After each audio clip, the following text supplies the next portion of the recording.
TikTok, time to rock. Good evening, good morning, good afternoon to everyone who's watching from all over the world. It's your friendly neighborhood philosopher here. And with me now I've got, well, I don't know, because I can't see the person. Could be AP, could be Elvis, could be Ali Dawah, could be Richard Dawkins, could be Winston Churchill, could be Jake Shields making fun of Winston Churchill. This could be Nick Fritos, could be Sneakos. We don't know. We don't know because we can't see. We have to listen to the person. Excuse me, ma'am. Who are you? I'm Apostate Mommy. Apostate Mommy, hello. Hey. Yeah. Where'd Apostate? I remember Apostate Mommy from somewhere. Was that an actual person, or was that you, a character of you? I forget. I remember Apostate Mommy somewhere. That was a couple years ago. That was years ago, right? Apostate Mommy. Well, there was a YouTuber that made short videos with a burka, and her name was Apostate, not with a niqab, and her name was no, her name was not Apostate. Her name was Ninja Mommy. Oh yeah. And then I created the parody Apostate Mommy. So some on her. Some country banned the burqa recently. What was that, like some European country? Probably some white nationalist, racist, white supremacist burka. European Western country. I'm just saying, I'm going to find out who that is, because you won't be allowed to go there by there with that on. This is suffocating, man. Let's be serious. I'm sorry for this. I wonder how you breathe in that thing. Serious topic. You're right. Bans burqa. I just saw recently, within the last couple of months, someone else. Oh, no, that was last year. Swiss Parliament approves ban on full face coverings. Hijab bans in French sports. French burqa ban and niqab ban. Ladies and gentlemen, various nations are banning.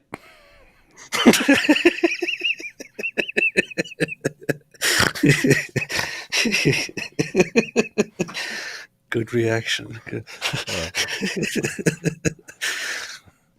So, various nations are banning the burqa. Keep in mind that hijab is different. The hijab goes around your head, leaves your face showing. Burqa and niqab, not so much. There are various nations banning burqas and niqabs, and there's only one possible explanation, ladies and gentlemen. Ninja-phobia. The irrational fear of ninjas is sweeping the globe, and we know that it's a mental disorder because ninjutsu is an assassination art of peace. That's true. Yes. Hey, yo, so we're going to check out this Piers Morgan. What were we just watching by Piers Morgan? We're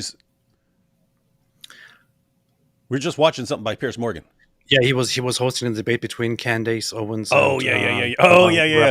Guys, what are you doing here? What are you doing? I don't know what's going on. You guys are attacking each other just like you do all day, every day on Twitter. I can't believe it. What's going on? Oh, it's kind of funny. So Piers Morgan had Richard Dawkins on, and Piers had recently had on Stephen Meyer, who's a Christian, who's written a number of books dealing with biology and various arguments for the existence of God. And since Piers interviewed Stephen Meyer for whatever it was, 30 minutes, 40 minutes, whatever it was, Piers felt quite equipped to take on Richard Dawkins.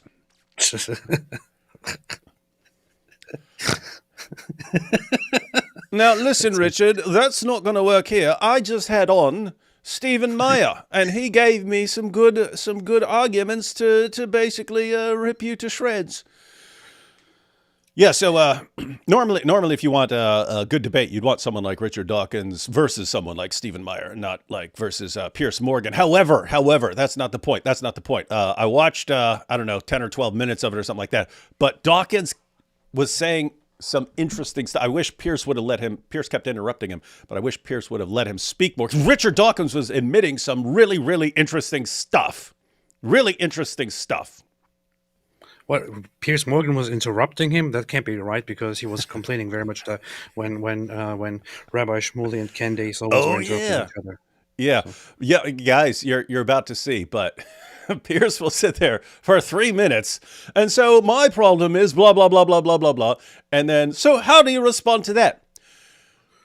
Well, I think that, but Richard, that's how it is. It's actually pretty funny. It's still weird after all these years and all this stuff. I still and all the dumb stuff Richard Dawkins has done over the years. I don't know, kind of like Richard Dawkins still. Piers, as annoying as he is, and trying to get all the drama, like it's almost Jerry Springer level stuff. But still like Piers Morgan. I don't know, man. What's going on in the world? AP doesn't like anybody. I just like everybody. I like nobody. But I didn't see the debate. I didn't see this discussion or the episode. I saw like the beginning of it, or a few minutes, maybe a minute or so or less, and I saw a clip of somebody highlighting a certain spot. And the only thing that I know is I look at the comment section and at people's responses, and they were saying, wow, Piers really needs to shut up, or why is Piers even attempting to talk about this? So this seems like a very unfortunate episode where Richard Dawkins is basically just without any effort, just making himself look pretty good, and that's the impression I got from the comments section as well. And then I decided I'd watch a couple minutes of it, and then ended up watching a little more of it. But yeah, the overall impression is Richard Dawkins is saying a couple of nonsensical things here and there, but he knows what he's talking about way more, obviously, on science and things like that. And Piers, he's more kind of commonsensical, but he has no clue what he's talking about. And so he's given kind of the commonsensical, like, gut reactions to things. You're saying, well, that doesn't make any sense, right? And but he doesn't know what he's actually talking about.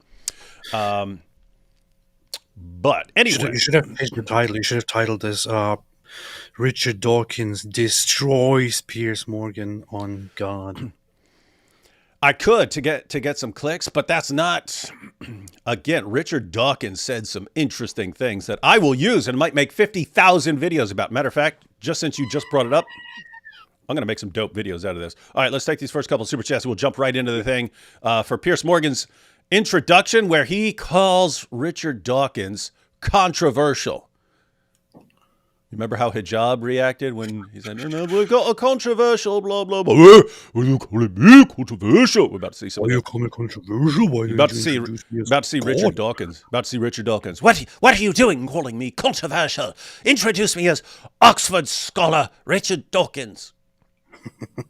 AP, be on time. I'm telling you professionally. Top G. Top G said it.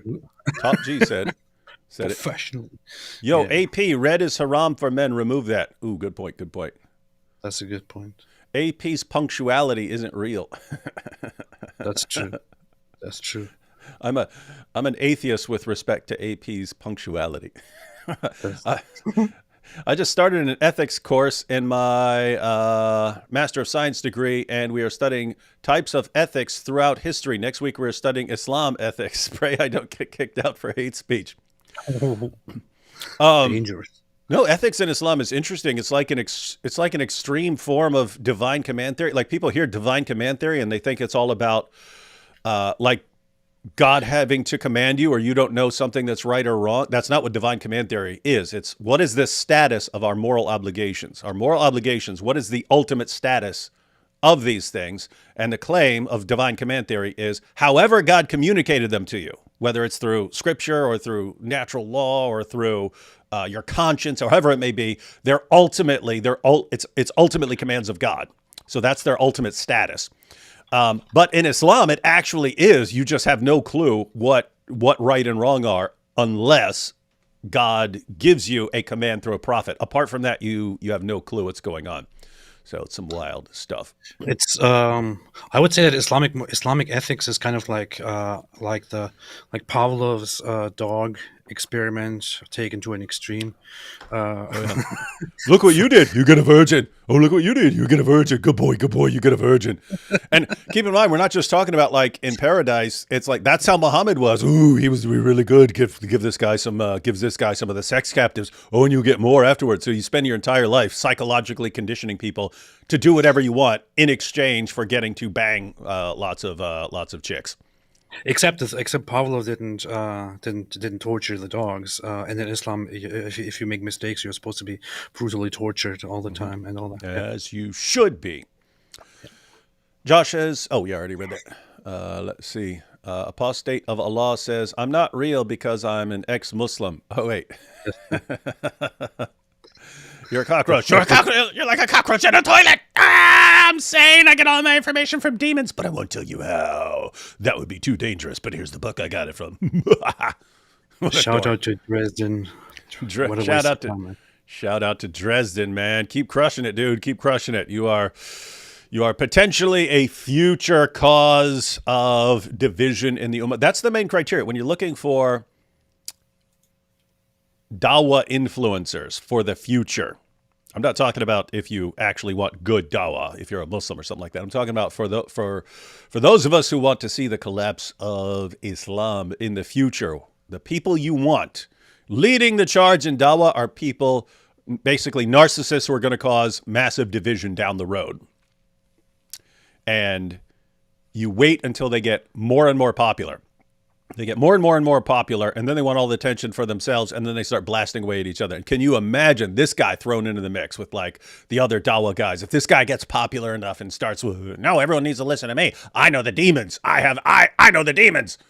That's it's gonna be powerful stuff. You know, when that guy was talking about demons and talking about how his experience and his encounter with demons led him to Islam, this reminds me of something very powerful that I read in this one book, and I could explain further what the book says and what it was exactly that was so powerful about that book to me, but it would be too long and too much detail, so I don't want to go into it at the present time.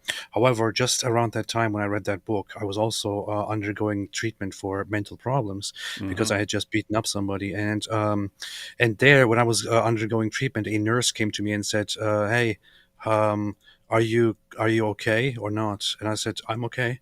And that just really changed my worldview, because the choices were just, are you okay or are you not okay? There was no in between. So this means that there either is a God or not.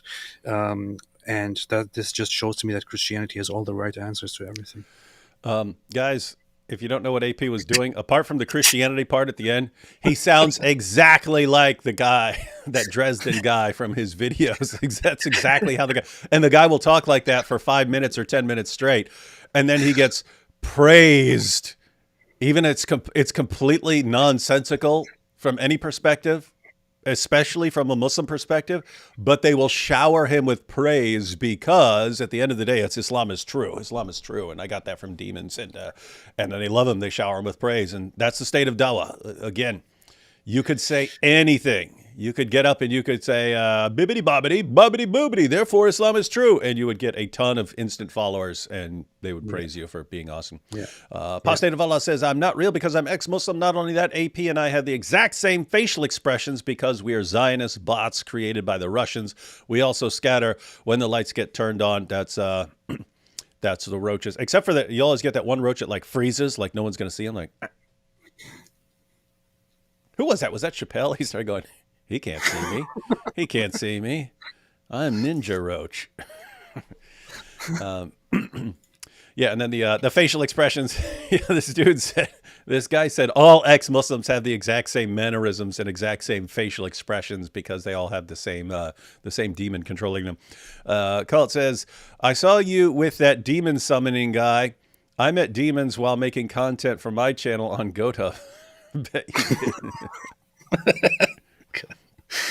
Last week, I saw a Muslim woman talking on the phone, and she had the phone tucked under her hijab, hands-free. I might convert, to be honest. That's a good idea. Powerful, powerful stuff. Powerful, powerful stuff. No comment there. Tajikistan bans hijab to promote ancient culture. Is that true? They did well. They have it is split. I think the country has a Muslim majority, but they have this very anti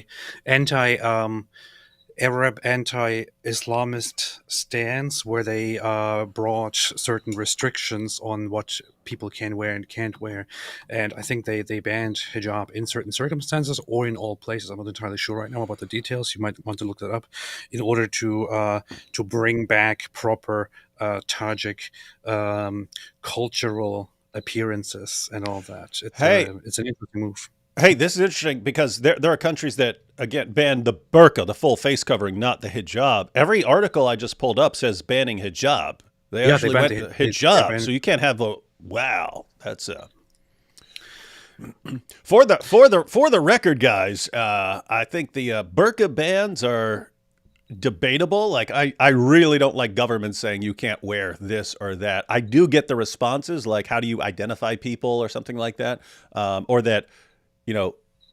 Looking in someone's face is actually important for communication, things like that. So I get that. So I consider it debatable. I'm definitely not a fan of saying you can't wear something around your head. That's creepy to me. But AP it's kind of funny. This is one of those instances. Tajikistan was one of those countries that had a communist influence in the past, but aside from that have this interesting mindset, and you find this in certain cultures that are of Turkic and Persian origin. I don't know, Turkey, Turkmenistan, Azerbaijan, Tajikistan, Iran, in a way, where they have this harsh insistence on imposing secular things and a rejection of political Islam and Islam in appearance. The country, Tajikistan, I'm just checking the demographics. So by self-identification, over 90% of the country are supposedly Muslims, but hijab is just is not popular and it's not That's wanted. interesting. It's a funny mix. That is interesting stuff. Interesting stuff. Let's see. We have Candace here. D Wood, Daily Wire. How's your throat condition? Are the Jews behind that? Yes, the Jews are behind everything. The Jews are behind everything. I don't know even why we'd be wondering that at this point. Just ask Jake Shields. Ethics in Islam is like Top G talking women's rights. Yeah, that's funny. What's this Muhammad Hijab, his real name? What's this Muhammad Hijab, his real name? Yeah, something like that. Hijab or something like that. His name is Muhammad Hijab, Muhammad Nabil Hijab. In Egypt, they kind of pronounce the same letter that you use for a j sound with a g in traditional ways, and name themselves, and then the name hijab would be in Egypt appropriately used as hijab. So that's where he gets his name from. His name is then Muhammad Nabil Hijab, but he just switches it and uses the Islamic way. That's what they do. Is that because of what that video is saying, that there was some scheme going on, or you think it's just to keep people? Because some people don't like using their real names because they don't want people like they want to be able to distance themselves in the future from stuff they did in the past if they get too out of line. I don't know with him. He's too recognizable. It's not like he could ever go and blend in and disappear or something, right? The guy's like 6'8". It could be. So Muhammad Hijab was exposed as having run a scam in the past, where he was selling fake certificates to people in Egypt, and it's just for very high prices, labeling them as Cambridge, but has nothing to do with Cambridge at all. Who doesn't do that? That just came out, and then that is a theory that he might have gone for the name change because of that. He's also recently caught editing online stuff that leads back to it, but he's not talking about it. It's funny. Oh yeah, wild stuff. Not talking about it, huh? Like Lauren Chen and her Russian. Russian payments. Lutheran here says, actually, Pavlov did torture his dog, AP, so in your face. What, did he? How did he torture his dog? I was actually thinking that. I was thinking. I think he did some messed up stuff with his dog, but I don't know the details. So, well, in any case, it definitely wasn't the way in Islamic, the way of Islamic torture if you do something wrong. So. AP and D Wood, as kids, did you read comics? Favorites? I never read read comics ever. I only watched things. Yeah, I read some X-Men and Wolverine. I mainly stole comics, and then I would occasionally read some of them if the cover looked interesting. So I liked X-Men and Wolverine, of course, before it became cool, and then Spider-Man if it involved Venom or Carnage. Actually, I did read some magazines at some point that you can call comics. My Little Pony.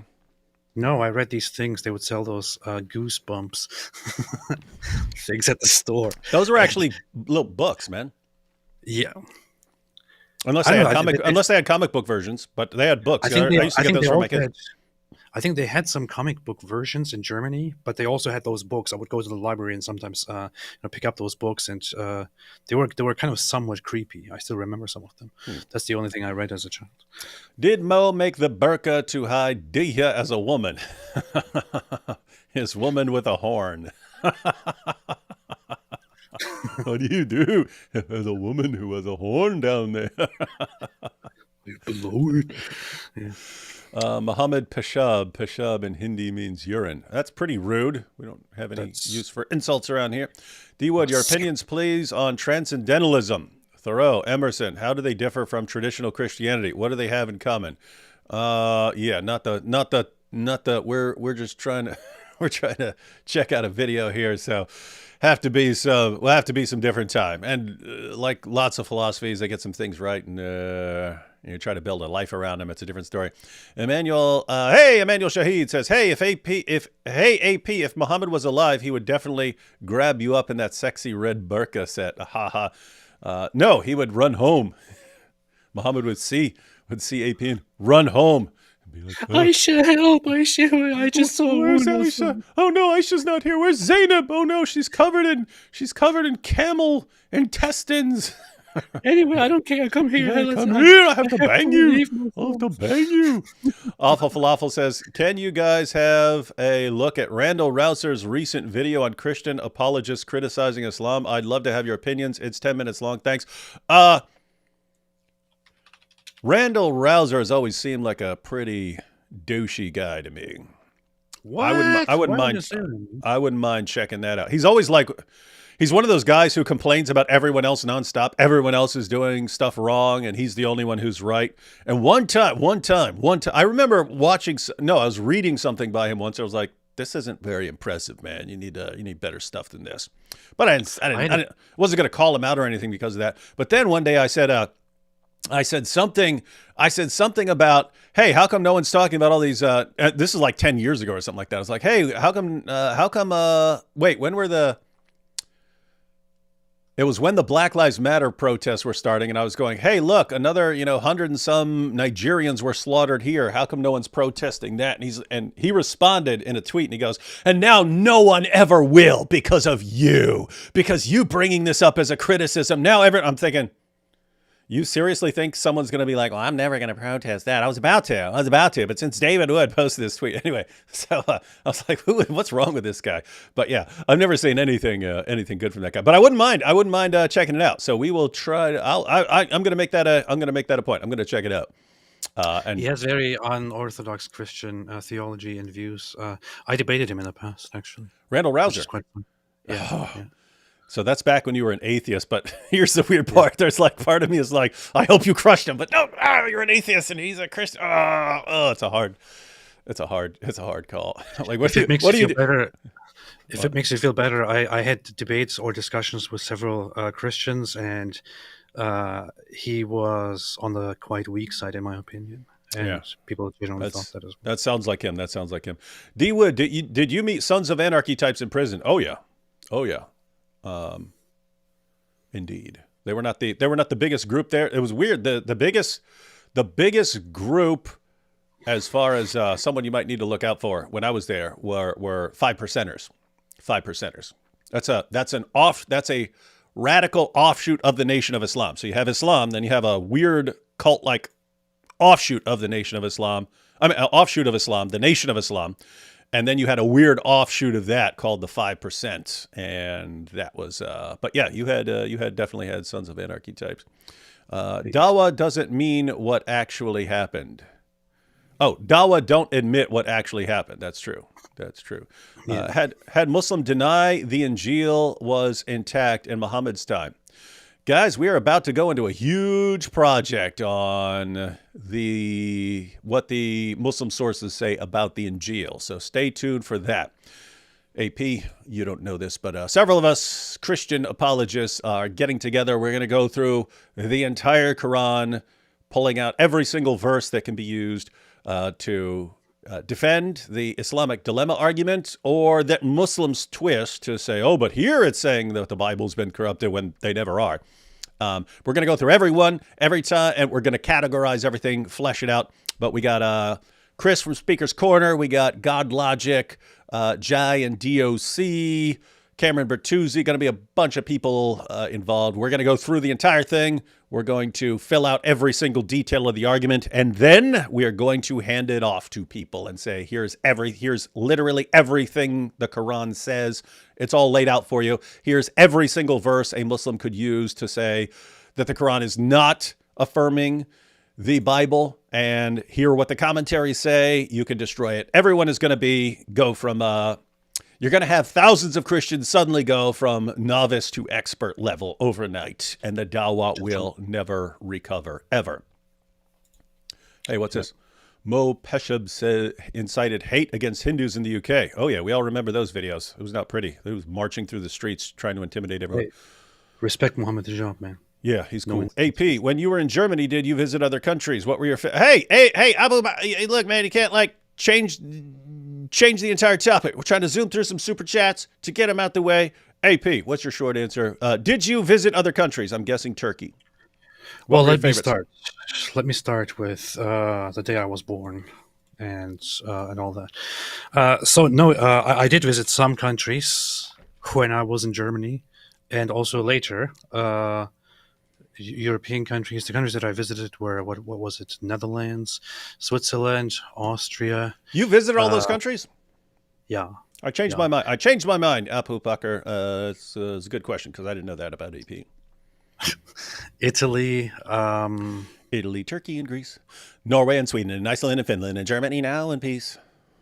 Croatia, Serbia, Macedonia, Montenegro, Bulgaria, Greece, Turkey. Yeah, of those, my favorite was kind of Netherlands for some reason.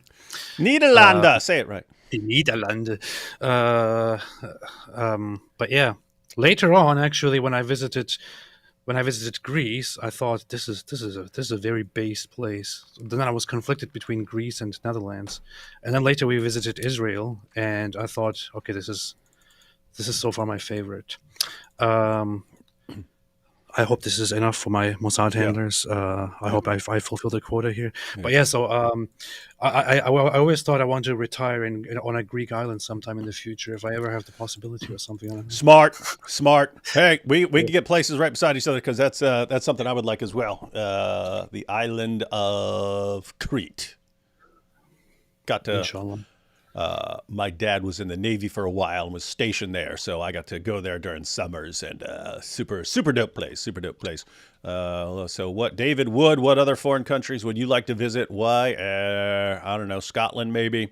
I've been to Italy, but never for a long time. I basically like castle stuff and ruins, ancient ruin stuff. So I've been to the Acropolis in Athens and so on, but I like stuff like that, ancient ruins, castles, and then biblical sites. Those are the things I like. So any of the places that are like that.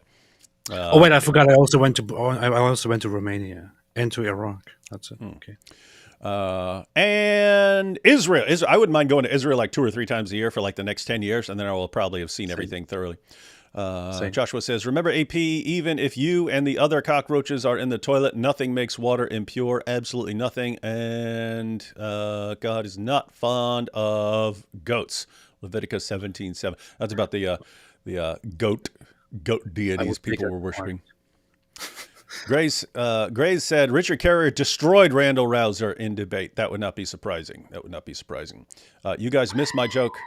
Peshab equals urine. We totally got that joke. We totally got the joke. You said it means urine, and then you used it in a follow-up comment. So yeah, we got that. I didn't miss it. Just because I didn't draw attention to it again doesn't mean I didn't get it. We got it. All right, everyone.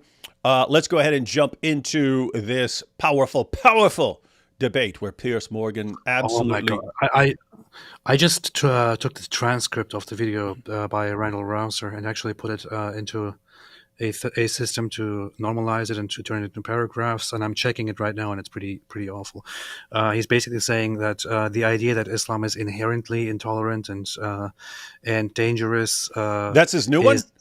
Simplistic and ignores that Christianity at some point also was just like Islam, but Christianity has changed and so on. It's a very, very big BS narrative. Yeah, this is his new one. He published it like 2 days ago or so. Yeah, we will check that out. We will definitely check that out. Hey, yo, AP, I'm going to be out of town, going to El Paso next weekend, heading there Friday. Apologetics conference. Why are you going to Mexico? El Paso, man, Texas. Why does it have a Spanish name if it's in America? I don't know. It's always been American forever. Okay. So head to El Paso for a one-day apologetics conference. Anyone in El Paso, be sure to come check it out. And then stay away from the cartels, though. Don't get into the cartel business and stuff. Stay safe in Mexico. And then I'll be coming back. Sunday. I don't even know if I'm going to be back in time to go live on Sunday. So we might want to hit a couple. Hey, we got a debate coming up this week. Got the Trump versus Harris debate coming up this week. We might want to cover that. We could cover that, and we could go through at a different time this week. We could go through Randall Rouser's obviously terrible video. I haven't watched it yet, but I'm anticipating based on the little bit I know about him, and based on the little bit that AP just looked up, probably terrible, idiotic nonsense. I'm late in the live stream, so forgive if this has been asked already. But D Wood the hair, what gives? Where have you been, Paolo? Go to, after this, not now, after the stream, go to Act 17 Polemics and look up the latest video there where I explain exactly why I'm cutting my hair. Why would I need to explain it now? And we have Issa here saying, AP, looking forward to seeing you on the 14th. D Wood. What's on the 14th? Inshallah. Yeah, we have a debate actually. Me and God Logic against Issa and some other guy. You and God Logic? Yeah. What are you guys debating? I think it's Islam true. Oh, okay. Really? That's awesome. Yeah. Oh, awesome. That's actually really cool. And here's a weird situation where AP's an annoying, trash-talking jerk, and Issa's really nice. So it's kind of like the same situation. Like, I hope Issa does really well, but he's defending Islam. I hope he gets crushed. Weird situations. Inshallah.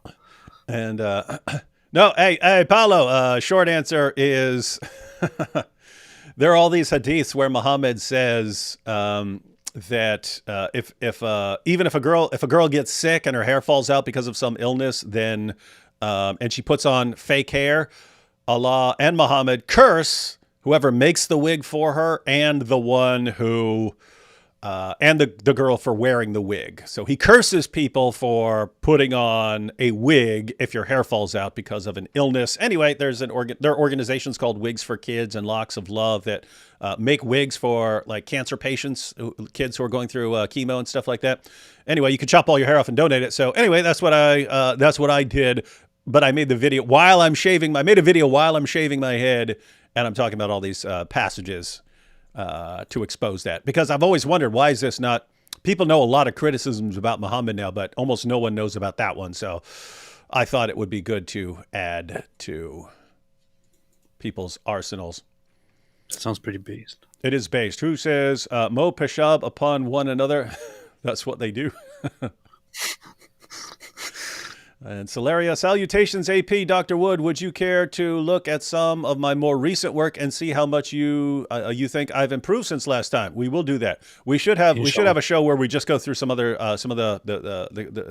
people in the chat who actually make content. There are several of them. And there are several who are kind of new and getting started, but would be good. We'll do that. We'll have 1 or 2 episodes where we just watch other people's stuff. And that'll be super cool and super dope. All right, man. All right, we ready to go? Last super chat here, and Beatrice says, "Is it possible to watch the speeches from Unapologetic online?" I do not know. I don't recall ever working with them before, so I'm not sure. I'm not sure if they post it or if they have a YouTube channel or not. So that might be something to check out. But I'll ask while I'm there. All right, everyone, let's go ahead and jump into this powerful, super epic smackdown of AP's hero, Richard Dawkins. Richard Dawkins is one of the most controversial and fascinating thinkers in the world. How dare you say The Genetic controversial? Book of the Dead explores how every creature is a living archive of its ancestors and the history of the planet. He's also about to embark on what he says is his final ever tour, and we'll talk about all that and more. But first, I want to know why. After my last conversation with the esteemed professor, which I thoroughly enjoyed, he said this. Oh, he always does this, doesn't he? Yeah, what is that? I just said, what were we just watching? We were just watching something where I said, you got these people who make it all about them. No, it was that dude. It was Dresden. It was Dresden last night when he was saying, so, but then I look at the Quran, it's this perfect book. How do I know? Well, look, there's this verse about me, and it's saying that I need to publish my book. And it's like, how does everything about you? That's like narcissistic. So here you have Piers. Narcissistic. Here you have Piers. He's actually starting out, and let me show you what Richard Dawkins said about me. How's he going to defend this? Let's see what he says. How dare you? There was a recent interview you did with Piers Morgan, and you sort of touched on it. I think it felt like you didn't really believe that he believed that there's this afterlife and God and things like that. And I said that, yes. Yeah. How do you think they don't deep down believe it? I can't speak for them, but in the abstract, something made me think Piers Morgan didn't believe. I think Piers Morgan's a fool. So I'm not really much interested in what he believes, actually. Oh, you said something similar off air, and I didn't think you would repeat it. Well, he interrupts a lot, doesn't he? Sure, you can say that again. Wait, so they brought it up. They literally Piers had the clip pulled up at the beginning to kind of, as a kind of gotcha. Hey, look at what you said about me. This is mean. You said that I'm a fool. What's up with that? But in the context, these guys are both making fun of him for interrupting too much. And then what does he do for literally the entire discussion? I mean, again, I only watched like the first 10 or 12 minutes of it. This guy interrupts a lot, and it'll be after he spends 3 minutes introducing his question, and then as soon as anyone starts responding, he like cuts him off and jumps in. Anyway, Richard, wait, Richard. Yeah, that's what. Oh, Andrew Gold, that's that heretics guy. You were on there, right? Yeah. You were on there, right? Yeah. Okay, yeah. yeah. Hey guys, you catch that? You catch that? Nice. You got Andrew Gold interviewing all the most famous and deepest thinkers in the world. Here he is with Richard Dawkins, and be sure to check out his interview with one who is greater than Richard Dawkins, the Apostate Prophet. Sure, yeah. Okay. Well, Mr. Dawkins joins me exclusively again now. I like that he's actually smiling in a really creepy fashion. Like, not what? That was good. That was a sick burn there. I hope you're not going to. Hope you're not going to interrupt me now that you've just exposed yourself for it. You do battle with the fool, Richard. I thoroughly enjoyed our last conversation. But why would you turn on me like that afterwards? I did too. Well, I've already explained that to your people why I did. Well, I haven't heard it yet. But it was nothing to do with what... Oh, okay. Well, in that case, they're remiss in not telling you, but I'll tell you afterwards. But it was nothing to do with anything you said. It was a question that you asked me that I thought you shouldn't have asked me. Oh, okay. Yeah. Does anyone know what that question was? I didn't see the other one, I don't think. But matter of fact, he goes on about this. So apparently before the show, he told the producers or whatever, please tell Piers Morgan not to ask me about such and such. And then Piers apparently did. And then Richard was mad that he brought that up. I don't know what that was. I did see him once where he didn't want to answer a question about Islam for some reason. Oh my! What, I don't know if that was just that. thinking that. I was just thinking. But that was Do you think that was on something else. That was on something else, because it's weird, because quite frequently he's pretty open about blasting away at Islam. So the point is, I have seen him at a point. There was a point where, for some reason, he did not want to discuss Islam. I do not remember where that was, but yeah, I don't know. I don't know if anyone knows what the question was that Dawkins. That they talked about in the last thing, but Dawkins didn't want to talk about. Let me know. I think there was a subject matter you didn't want to discuss. No Name says it was to do with Islam. Okay, that's interesting. So No Name here says it was about Islam. So yeah, I'm looking at it. Okay. I'm looking at it right now, and so that there was a moment where he was asked about Islam and ISIS, and he said he doesn't want to talk about this anymore. Oh, okay. Okay. And maybe it was just a thing that might have been a situation where if he were getting like credible death threats, because we've been in that situation before. Again, I've had the FBI show up and said, there's some credible death threats against you. We're telling you how to get in contact with us if you see anything or find out anything or something like that. So maybe it was a situation where he was found out that he's on some ISIS hit list or something like this, and was like, I don't want to say anything about Islam right now. That would be understandable. And if he makes it clear to the producers and then they don't communicate that to Piers, I would understand them being a little annoyed. But here we go. For that, I explained that to your people. They should have passed it on to you. I don't know why they didn't. Okay, but just to be clear, you don't think I'm a fool? I do not. I was irritated by one question that you asked. Why's everything got to be about Piers? So you don't think that I'm a fool? Am I smart? Which I think should not have been, and I simply forgot to ask you not to ask it. I nearly always do ask you not to ask that question. Okay, well, we can move forward in the spirit of Finally. Mutual non-foolishness. Let's move forward. Finally, and for the record, Piers, I don't think you're a fool either. I just think you interrupt too much and that you like drama and pretend not to like drama on your show. Those would be my criticism. Other than that, you do a bang-up job, man, a bang-up job. I do not think you're a fool, no. Thank you. Well, I would hope not, because you're back on the program, and it's great to have you. Now Pierce's Twitter page is going to say, not a fool, Richard Dawkins. You see, everyone, he's got his street cred now. He's not a fool, according to Richard Dawkins. Okay, I just checked it out, actually. It's the section is like halfway through the interview or more the last time.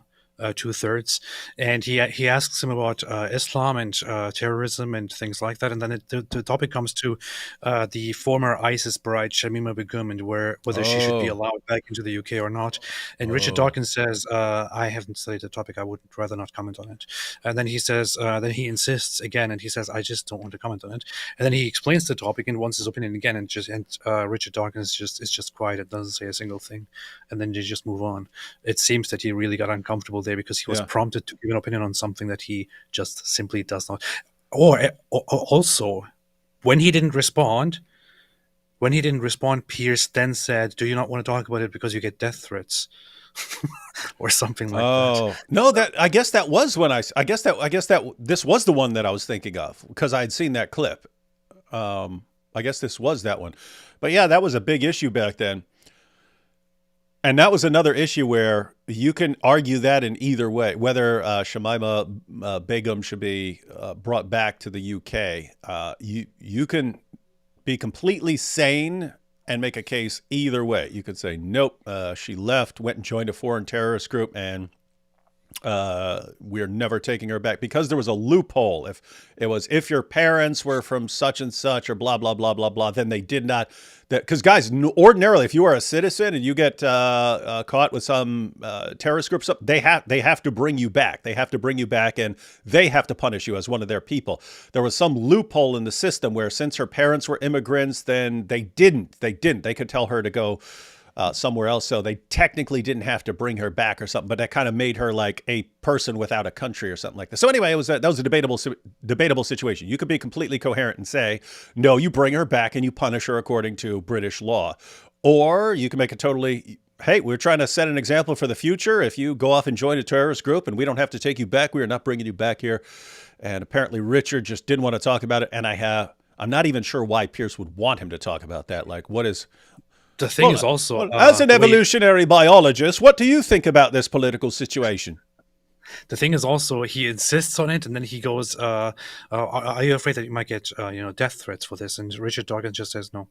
He says, well, are you worried for your safety? He said no. Are you worried because of Salman Rushdie recently? And he says no, and he just keeps pushing on this, and you can see Richard Dawkins get visibly uncomfortable. That would get annoying. Yeah, it's a very dumb thing. That makes sense. That makes sense. Wants to move on. Okay. All right, everyone. Thank you everyone for clarifying that. Now we know, and that makes sense. Let's talk about this issue of God, because we had a long chat about this last time. I do believe, for what it's worth, I do believe in God. I do believe in an afterlife. I find it comforting. I also find, as I said to you last time, comforting. I find it explains things which are otherwise completely inexplicable. And we had a guest on recently, Professor Stephen C. Meyer, who's a prominent believer in intelligent design, or what he calls the God hypothesis. He watched our last interview that you and I had, and this is what he said about it. Dawkins wants to portray theistic belief as if it's equivalent. I did want to point out there, Piers, he actually made a little important point there. He said, yes, I believe in God and I believe in the afterlife. Yes, I find it comforting, but I also believe that it explains some things, right? So, because there are people who think, you just believe in your sky daddy because it's comforting. It's like your security blanket.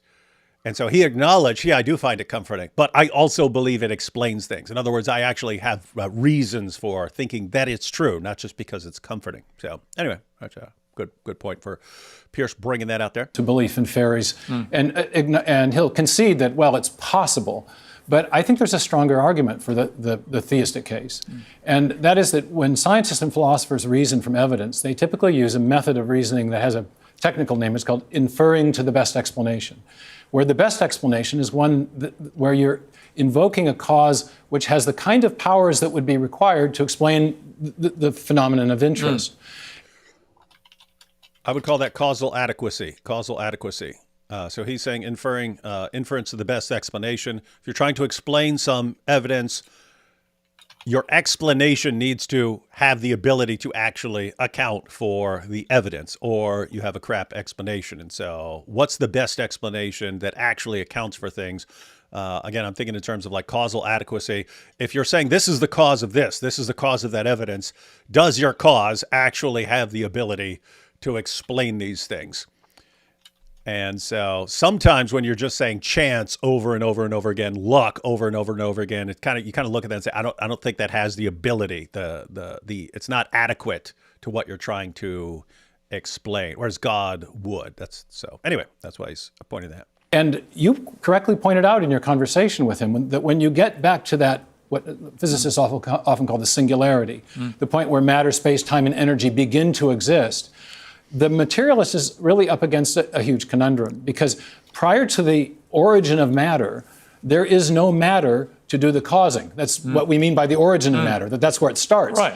And so if you want to invoke a cause which is sufficient to explain the origin of matter, you can't invoke matter. It's in principle, the materialistic explanations are in principle insufficient. So you need to invoke something which is external to the material universe and is not bounded by time and space as well. And that starts to paint a picture of the kind of cause you would need that has the sort of attributes that traditional theists have traditionally associated with God. Now you see, what I found interesting here about the beginning is that Dawkins agrees that matter and space and time all came into existence at the Big Bang. And so he's not appealing here to like a multiverse. So you have guys who would say, there's this big array of universes out there, and we're just one among those universes. Stephen Meyer's pointing out, so the main argument, guys, is if matter and time and space all came into existence with our universe, then you need if you're talking about a cause of the universe, what caused our universe, and it has to be causally adequate, you're saying something has the ability to cause our universe to come into existence, and it's immaterial because matter cannot be part of your explanation. It's somehow timeless because time comes into existence, and it's spaceless. And when you say something immaterial beyond or outside of time and beyond or outside of space or something like that, and yet it has the ability, the power to bring a universe into existence, the argument is that starts sounding an awful lot like what people have always called God. And so let's see how Richard Dawkins responds to this. Richard Dawkins, this is the nub of, I think, my whole issue with your position on this. And you can respond, obviously, to what you just heard in a moment. But given your new book is about the genetic book of the dead, and it effectively takes us from here to in perpetuity on a genetic trail where each part of existence feeds the next and so on. And I totally subscribe to that. The genome of every body and every organization and so on creates, as you say, a comprehensive dossier on all the world as it moves forward. I get it. But when you go back to the very start, what is there before that? And that, I think I asked you last time, and Professor Meyer brought that up again as being the flaw in your position, which is what is there before it starts? What is nothing? I can go and check. What? Huh? You I can go and check what is before. Yeah. What is nothing? Yeah. Yeah. So guys, this is a problem Piers is about to have. He starts confusing arguments for the origin of life with arguments for the origin of the universe, and he seems to just go back and forth between them like they're the same thing. Guys, those are very, very different things. And so a bit of Dawkins' response is trying to get Piers to understand you're talking about completely different things right there. But anyway, guys, so look at Richard Dawkins' face. Yeah. Well, I think he's realizing, wait a minute, you don't get it. You don't get it, do you? He actually makes some very interesting admissions here, because again, you do have people who go like to multiverse. If you don't go with that and you think that the universe actually begins all these things, then you have to give different kinds of answers. But check this out, AP. Prepare to have your mind blown by how quickly Piers will interrupt him whenever he's talking. Let's see. This is a question for a physicist, not a biologist, but what I would answer to Professor Meyer is that we need to explain complexity in terms of simplicity. And of course it's true that I cannot say what was there before the Big Bang. Physicists sometimes tell us that the word before doesn't even mean anything before the Big Bang. But whatever it was, but it has to, doesn't it? You cannot suddenly invoke. Doesn't it have to? Someone as logical as you are, I believe you are, you think about this all very logically. A logical mind surely has to appreciate that before the Big Bang, there has to have been something before then. Otherwise... He just played the clip, man. He just played the clip of them saying he interrupts a lot, doesn't he? Yeah, he does. Yeah. And there he is, immediately jumping in. Wow, man, that's wild. And what's weird is I'm catching it more now. Piers is actually making important points, but no one will ever get it because he comes across as this interrupting guy who doesn't understand what he's saying. But right there, the relevant portion of what Piers just said is when he was saying logically you would have to conclude this. And the reason that's important is because, so what Dawkins is saying, guys, is wait, if time comes into existence with the Big Bang, then it makes no sense to use the word before. Before is a temporal word, the before and after. If there is no time, you can't even, that's incoherent. It's incoherent to be talking about before when there is no time. And so he's saying physicists, these would be the physicists who believe that everything comes into existence with the Big Bang. He's saying physicists will tell you before makes no sense. It doesn't make any sense to talk about the word, to even use the word before. But what Piers possibly unwittingly did when he was saying logically it would go like this. Logically, it would go like this. Ladies and gentlemen, either the universe has existed for all eternity, so it goes back forever, for all eternity, or it had a beginning. It's one or the other. It goes back for eternity, or it has some kind of beginning. So those would be those would be your alternatives. Pick one, right? And you could argue science. I got the balloons there because I'm doing the peace sign. You could argue mathematically or philosophically or scientifically that the universe has a beginning. It can't go back for forever, for an infinite amount of time. So you can kind of rule out one, then you have a disjunctive syllogism, and logically you conclude that the universe had a beginning. Then once you acknowledge that the universe has a beginning, you set up another disjunctive syllogism. You say if the universe had a beginning, then it's either caused or it's uncaused. It's caused or it's uncaused. And unless you want to say it's uncaused, a universe came into existence uncaused, then logically, as Piers was just saying, logically you'd have to say there's some sort of cause. So what's the cause of the universe? You'd have to be talking about a cause of the universe. So Piers kind of accidentally there is saying, hey, logically you have to have an explanation because again, what Richard's saying is scientists would say it doesn't make any sense to talk like that. It's like it's beyond everything. We have no understanding of how that would work, and therefore we just have to remain silent on it. But you can't talk about cause and effect. So that's what he's. Yeah, of course you can say all you want. There's something that Richard Dawkins does, which is actually annoying here, where he appeals to this blurring of the whole conversation that some of those scientists that he's referring to often do. They make it more obscure.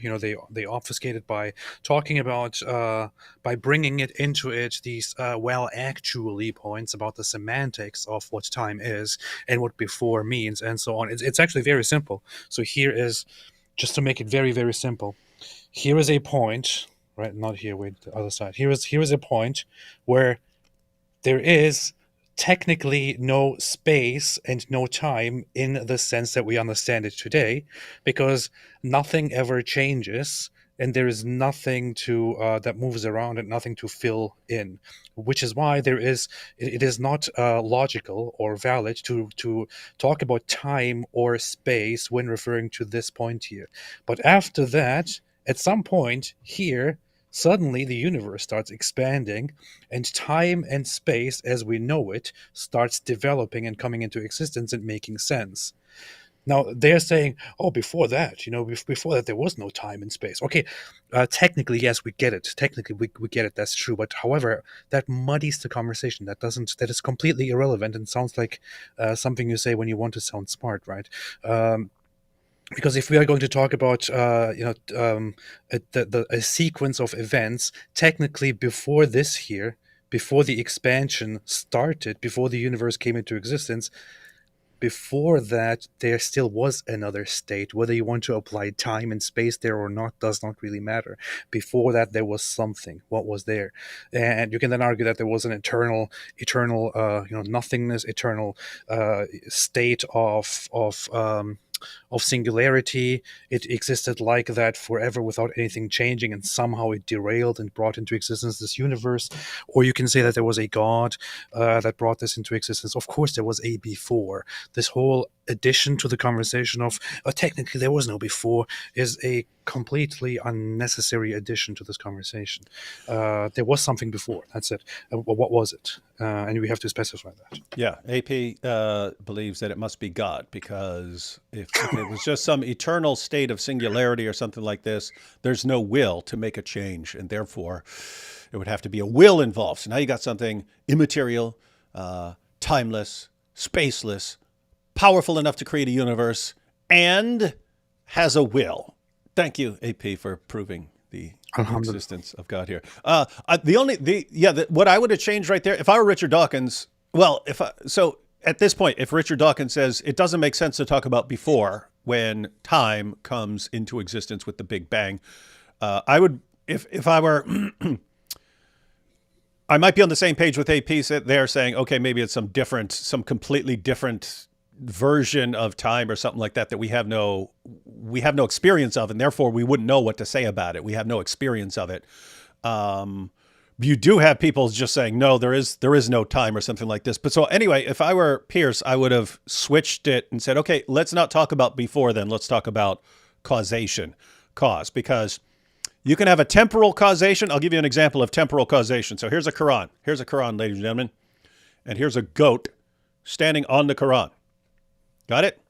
And if you say, what's the cause of this goat standing on this Quran?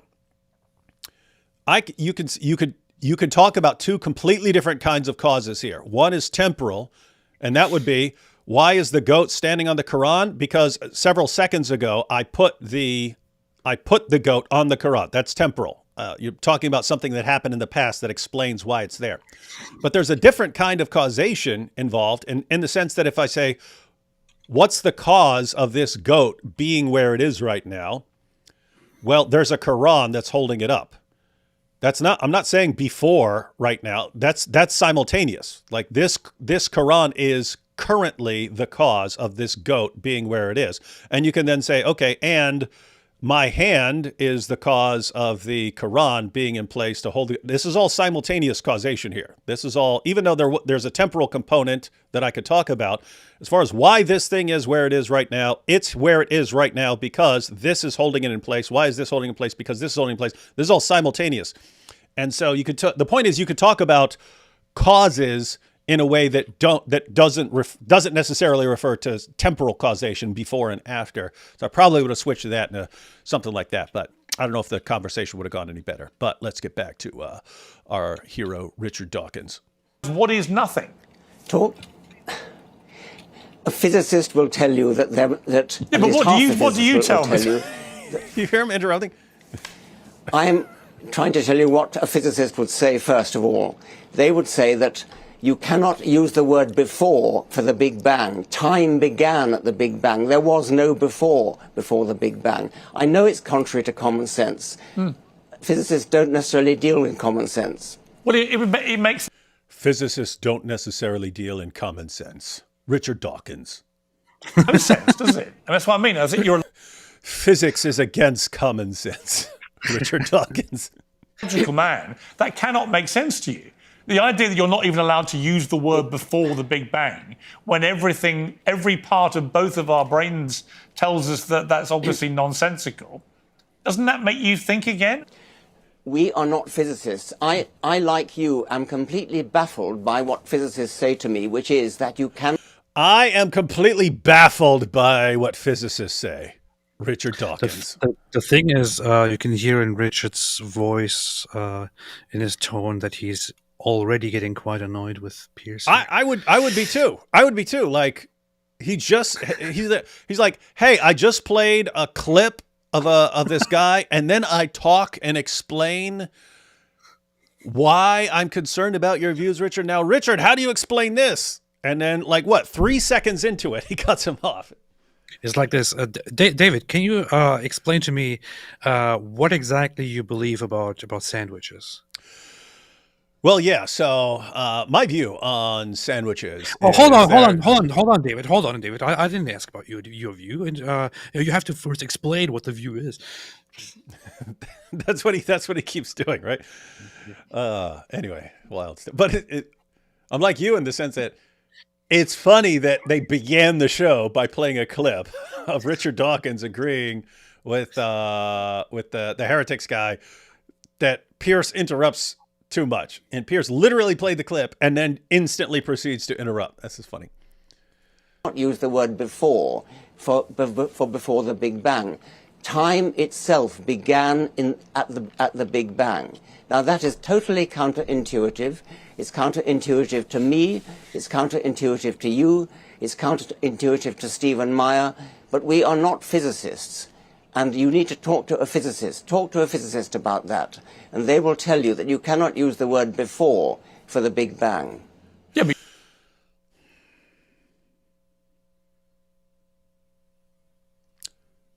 there's a guy who's been debating this for many, many years. And at the end of it all, it's completely counterintuitive, but we can't understand it. Only physicists can. And they'll say you can't talk about the word before. I don't think But this the is funny thing the is, most persuasive thing. Richard Dawkins clearly didn't come in for the conversation about what was before the Big Bang. How much can he make it clear? Yeah, and I have to. It's weird because you could argue it in both ways, right? Like his expertise is in the realm of biology, so you'd want to ask him questions about biology. On the other hand, he is sort of like one of the faces of like he's probably the most popular atheist on the planet, and he's been debating this stuff for years, so it kind of makes sense to say, okay, how would you explain this? But it is interesting to me that like one of the pioneers of the new atheism is just saying at the end of the day, I don't know, I'm not a physicist. Yes, it's counterintuitive. We have no clue what these guys are saying. Yep, weird stuff, but just trust these guys when they say it makes no sense to talk about before and leave it at that. Just leave it alone. But that's the thing. He has an expertise. He has a field that he specializes in, which he's also very good at and very very famous for. Where he writes, and when it comes to the beginning of things, he will concern himself with the beginning of life, right? Like how life began, how life formed, how it comes into existence and develops over immense, unimaginable amounts of time and all that. The whole conversation about the Big Bang, although he might have certain agreements with people who specialize in that field, might be something that he feels is not something for him to really discuss in detail, but rather for someone else. If you want to talk about that, invite somebody else. I can talk to you lengthily about biology. I actually respect that. It's like he's not making. He's not asserting to be an authority in the field. So. Yeah, I do too. But I mean, it's basically, do you have a response to the cosmological argument, Richard Dawkins? And his response is basically, well, whatever the answer is, it's completely counterintuitive. We agree that it's completely counterintuitive to me, to you, to any non-physicist. And but we'll just trust the physicists that they get this. And it's like that's the best. Again, not your field of expertise, but at this point when he's been in lots of debates and had to give responses before, if after all these years that's the best that a non-physicist can come up with, that sounds I don't know. Sounds kind of weak to me. Sounds kind of weak. Sounds pretty based. It's based and weak. You think that's I was just thinking it's kind of something being based and weak is kind of counterintuitive, but it's like maybe you can apply that to the origin of the universe or something. I do because I'm not a physicist. You've just written a book as a biologist called The Genetic Book of the Dead, in which you talk about the body and the genome, comprehensive dossiers and so on. So you're prepared to expound a philosophy based on that as a biologist, which I completely respect, and it makes perfect sense. The book makes perfect sense the way that you have written it. But why would you then think that a physicist cannot be contradicted just simply because they're a physicist? I could contradict what you say as a biologist. No, you really aren't getting it. I'm so sorry. Yeah. So that didn't make any sense. Yeah, I can't make any sense of what he just said there. Yeah, and this is why I say he starts confusing the two things. So, guys, you have physics. You're talking about the origin of the universe, right? There, you're talking about cosmology and so on, and then you have the origin of life. That's biology. Dawkins is an expert in biology, evolutionary biology in particular. But Dawkins is an expert in biology, so he's written multiple books on evolutionary biology. And Piers just said, hey, you're talking about things, and I can contradict you, but you're saying I can't contradict a physicist. Whereas it's kind of not what Dawkins is saying. He's saying we don't understand what these guys are talking about, and therefore we have a problem here. We can't, like, so for instance, if an explanation, let's suppose it's not physics, let's suppose it was just mathematics. If an answer could only be given in terms of like calculus, and you had no comprehension of calculus, you don't know anything beyond basic like arithmetic, and they said the answer can only be understood in calculus, there's kind of nothing you could do at that point because you would not understand the answer. It's not saying you can't challenge it. So you're going to say it's outside the realm of your understanding. You can't understand the response. So there are things like that where if you do not know anything about the field, you're not going to be able to understand the topic. However, it's weird because you kind of agree with Piers to an extent, in the sense that if you're just talking about before the Big Bang and why this can't be said, yeah, I understand there's all sorts of stuff in physics that I can't comprehend. I feel like you should be able to explain that in some way, that at least, I can start seeing the direction where you're going. What are you talking about? Why can't I say before? Just break that down for me. Yeah, I'm not going to understand all of cosmology. Just break that point down. Break it. But watch. He's going to be confusing a lot of stuff here. Modern physics is exceedingly mysterious. It really is. I mean, have you tried to read some of the difficult modern physics books? It really is very difficult to understand. Mm-hmm. And intuition doesn't do it. Yep. You cannot use human intuition. Human intuition was built up by evolution over many millions of years to survive on the African plain. Oh, this is what I found interesting. Let me rewind this. This is when I was watching this, it was interesting because this is the basis of a different kind of argument. He's not using this as what's called the evolutionary argument against naturalism. He's not using this as the evolutionary argument against, what the heck? AP was having a technical difficulty messing with his earphones, then he said hello, so he cut out. So anyway, but you have what's called the evolutionary argument against naturalism, which is the claim that how do we explain our cognitive faculties, our reasoning ability, and so on?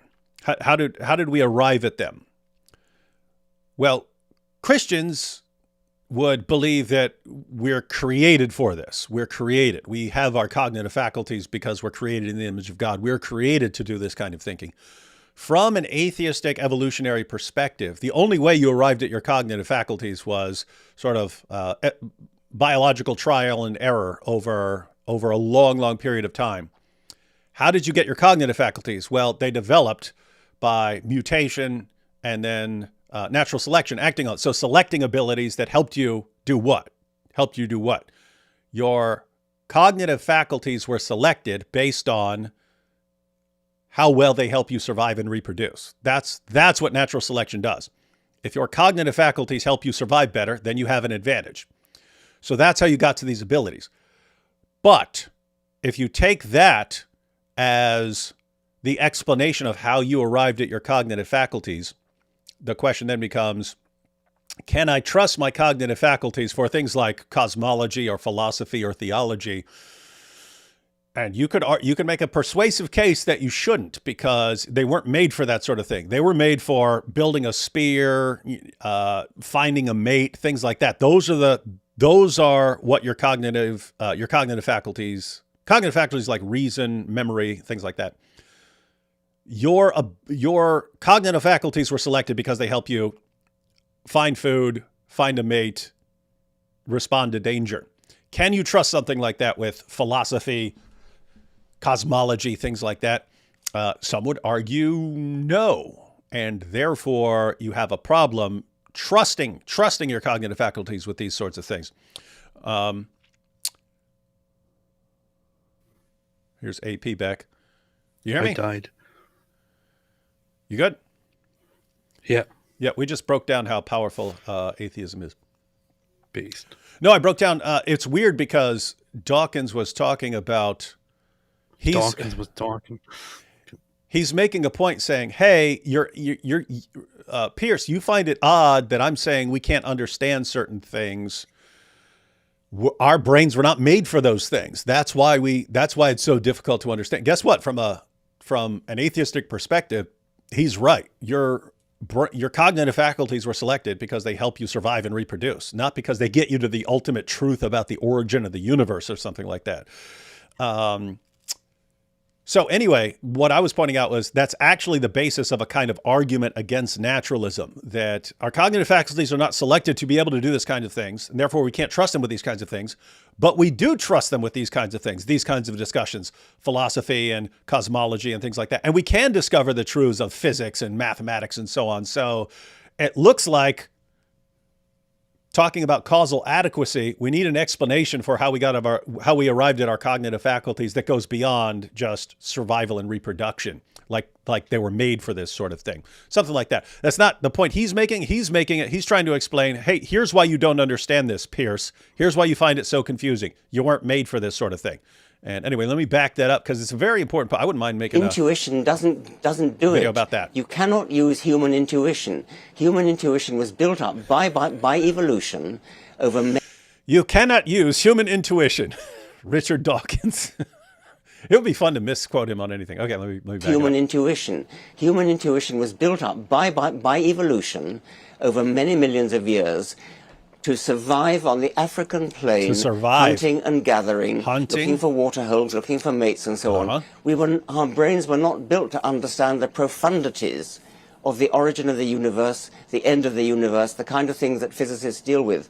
I think it's actually amazing that at least some human brains are capable of dealing with this kind of stuff. My brain isn't, and nor is yours. No, but that's my point, though. I wish it were. What you talk about my brain? What you talk about my brain? What you say about my brain? What you say about my brain, cuz? That would be funny.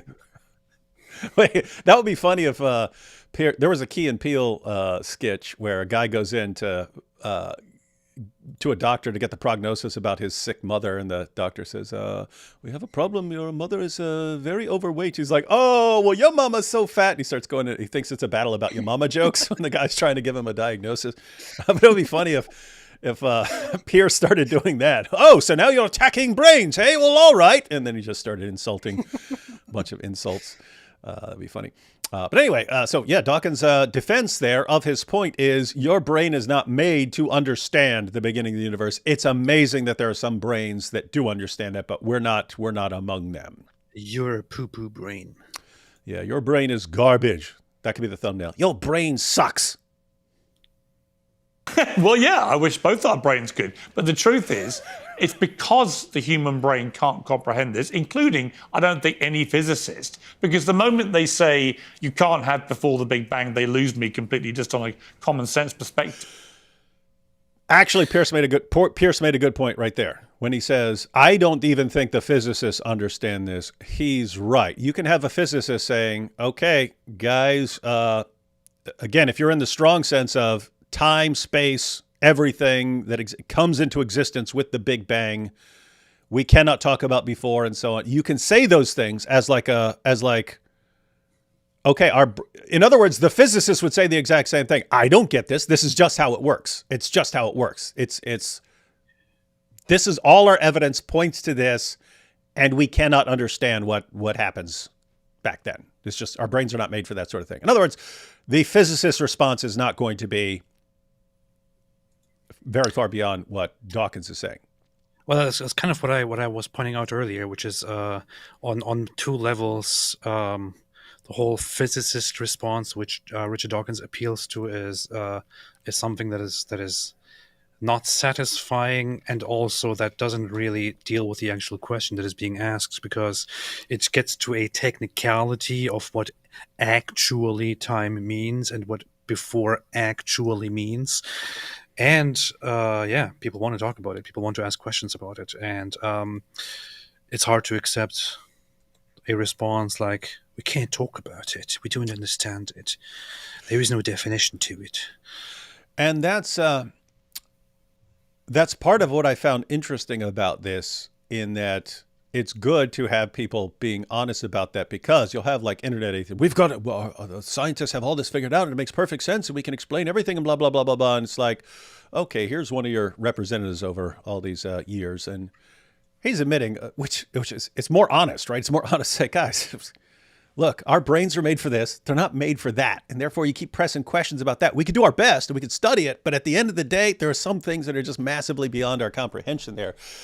And you've just had lots of atheists in the past who don't want to go down that road because they want to act like, we've got all this stuff figured out. We've got it all. We've got the explanations. You don't. And so when you're basically, the long story short, when you're an atheist and you all of a sudden you're appealing to mystery, mystery, mystery. Oh, it's a mystery. It's a mystery. And it sounds like that's your explanation. It's like, okay, I don't think you guys are.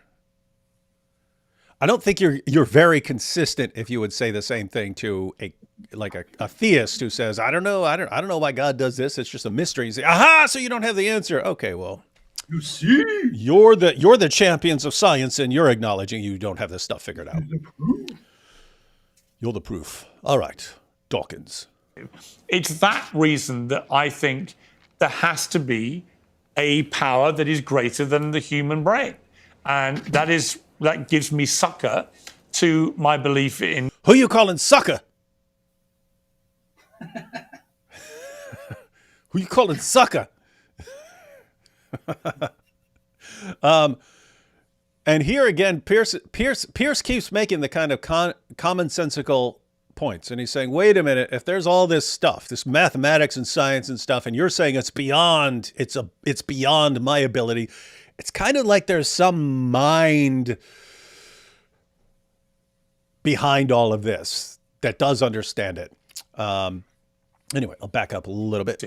It's that reason that I think there has to be a power that is greater than the human brain, and that gives me succor to my belief in God, and why I think people turn to gods of different types. Obviously, it would have been funny if Richard just says, "You are a sucker." That'd have been funny. Yeah. They turn to that because it is incomprehensible otherwise what has happened here. There has to be something more difficult to understand than the human brain can understand. I accept that. But it doesn't have to be God. It doesn't have to be the kind of God who, forgives sins and listens to prayers and things like that. There is something very mysterious, and I don't understand it, and you don't understand it, and maybe we never will. I think it's not clear whether physicists understand it. Some do, some don't, but it's obviously going to be very mysterious. But God is not that interesting mystery. God is just a personification of human desires, a father figure, something like that, somebody who looks after you. You said at the beginning that it was comforting for you. Say it. God is somebody who listens to prayers, who forgives sins, who takes action for the benefit of humanity or not, as the case may be. We're not talking about that now. We're talking about deeply, deeply mysterious, profound things. Okay, well, I have a question here. Working. What? I have a question here. Mm-hmm. How can he come from the idea that we are not capable of understanding that big mystery, that we are not able to solve that big mystery, we are not able to comprehend that huge mystery there? How does he come from that to that mystery is not God? I could understand if he said, for example, if he specifically meant that it cannot be the specific God that has certain demands from you, and that wants prayers from you, and that is described in these books, and that Christianity describes, or this describes, or that describes. But how can you rule out God altogether? Or is he actually doing that, or is he not? It's kind of I think what he was saying there, and I've seen this from. We actually watched a video by a physicist one time. Was it Leonard Susskind or something? But he was saying he was talking about the fine tuning of the universe and the possible explanations of it. And he says, one possible explanation, if you want to go that route, is that there's a mind behind all of this. But then he clarifies and he says, now, when I say that it's possible that there's a mind, there's some sort of intelligence beyond all this and so on, is that the sort of mind? Am I talking about the sort of mind that you pray to and hears those prayers and alters the laws of physics to bring about miracles? No, I'm not. Not talking about anything like that. So it's basically, Dawkins is correct here in that you could grant everything Piers just said about the universe requiring some sort of cause, that there's some sort of mind that brings the universe into existence and so on. You could grant all of that and say, what in the name of common sense does that have to do with God becoming incarnate as Jesus, or heaven and afterlife? It has nothing to do with any of that stuff. And yeah, he's correct in the sense of that's not what the cosmological argument attempts to do. The cosmological argument attempts to show that there's a cause of the universe that transcends the universe and that's powerful enough to bring the universe into existence, and something that has a will. So it's almost like it's saying, okay, that doesn't fit at all with naturalism. It would fit with theism. It would fit with a bunch of other things as well. But it starts sounding an awful lot like God. But then you would have to say, okay, now if you want to talk about a God who is going to judge you and resurrect you and give an afterlife and so on, you need completely different kinds of arguments for that. That's not just cosmological. I would agree with that. This is an argument that if it's successful, proves certain things. It doesn't get you everything that you want as a theist, as a Christian, as a Muslim, as a Jew. You need a lot more stuff to get what you're aiming at. So I would agree. Basically, I would agree with some of what he just said right there. Pretty much, yeah. On, and it's very difficult to understand, and the fact that you don't understand it and I don't understand it is not good grounds for suddenly invoking a supernatural sky daddy. That's what I was waiting for. Sky daddy, sky daddy, sky daddy, sky daddy, sky daddy. Why did you have to say the words? He had to say it. Why did you have to pronounce the spell? Why did you have to do that? Let's hear it one more time. Let's hear it. Of humanity or not, as the case may be.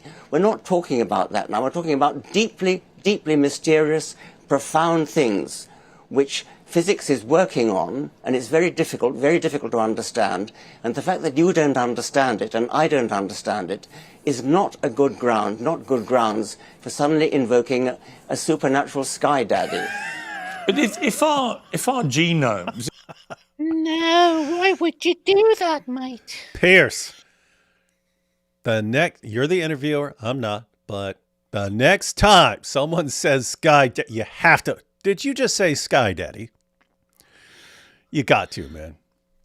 I think what Piers should have said, are you 12 years old? Are you seriously using sky daddy as an insult for people who are talking about the origin of the universe and blah, blah. Yeah, that's good. That's a good place to No to take a disrespect couple to Richard superchats. Dawkins. No disrespect to the prophet Richard Dawkins. Just want to put myself in a safety here. But yeah, Sky Daddy. Come on, man. Come on. Sky daddy, sky daddy, sky daddy. What's funny is because I keep putting that in my videos where I'll go and I'll post a bunch. I'll post a collection of people saying it in comments because they'll keep saying sky daddy, sky daddy, sky daddy, sky daddy, and the response is yeah, but those are just low level, blah blah blah. I'm like, no, this goes all the way up to the top here. This goes all the way to the top. Daddy. Coffeehouse Dialogue says, wow, he just can't let go of that phrase. Ha ha ha, sky daddy, sky daddy, sky daddy, sky daddy, sky daddy. Griffin here says the sky daddy fallacy. I love the sky daddy stuff. Yeah, and people are pointing out, yeah, you have to clip that. Yes, guys, that will be used in multiple videos in the future. I love the whole sky daddy thing. All right, take a couple super chats.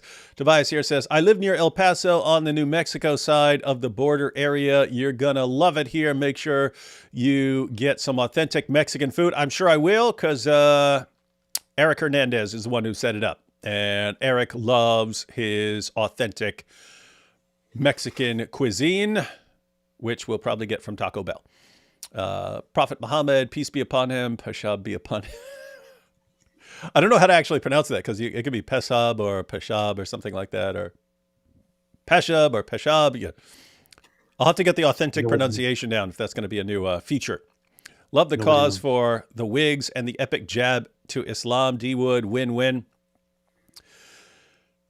Yeah, actually did that too. It's always in my brain. Here's a point I want to get across. How can I do something that adds a little exclamation point at the end of it to help it stick in people's brains a little more?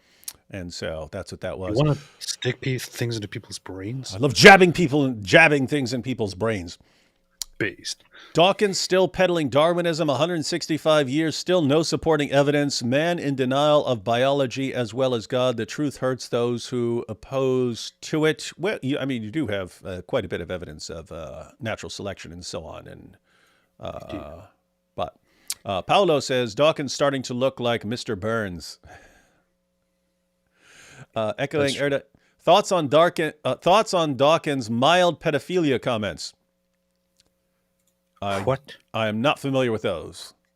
But did he say something about, a mild case of pedophilia wouldn't be terrible? I'd have to, I don't know. I'm like Richard. I would not want to comment on that without knowing what's been said. But if anyone knows what we're talking about. Well, are you afraid of death threats? Piers Morgan goes to his gay BFF WhatsApp group immediately after the interview.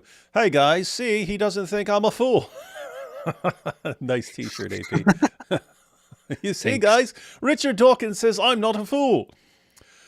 Steve McLovin says, don't tell the atheist Catholic priest George Lemaitre formulated the Big Bang Theory and was embraced by Pope Pius XII as proof of God's existence.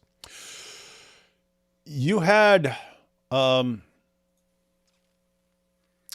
elements of what's now the Kalam cosmological argument for a long, long time. So you originally had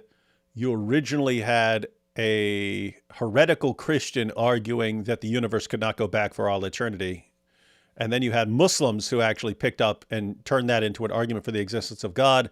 And then you get down to William Lane Craig, who really dialed up the argument in terms of sophisticated arguments for it and so on.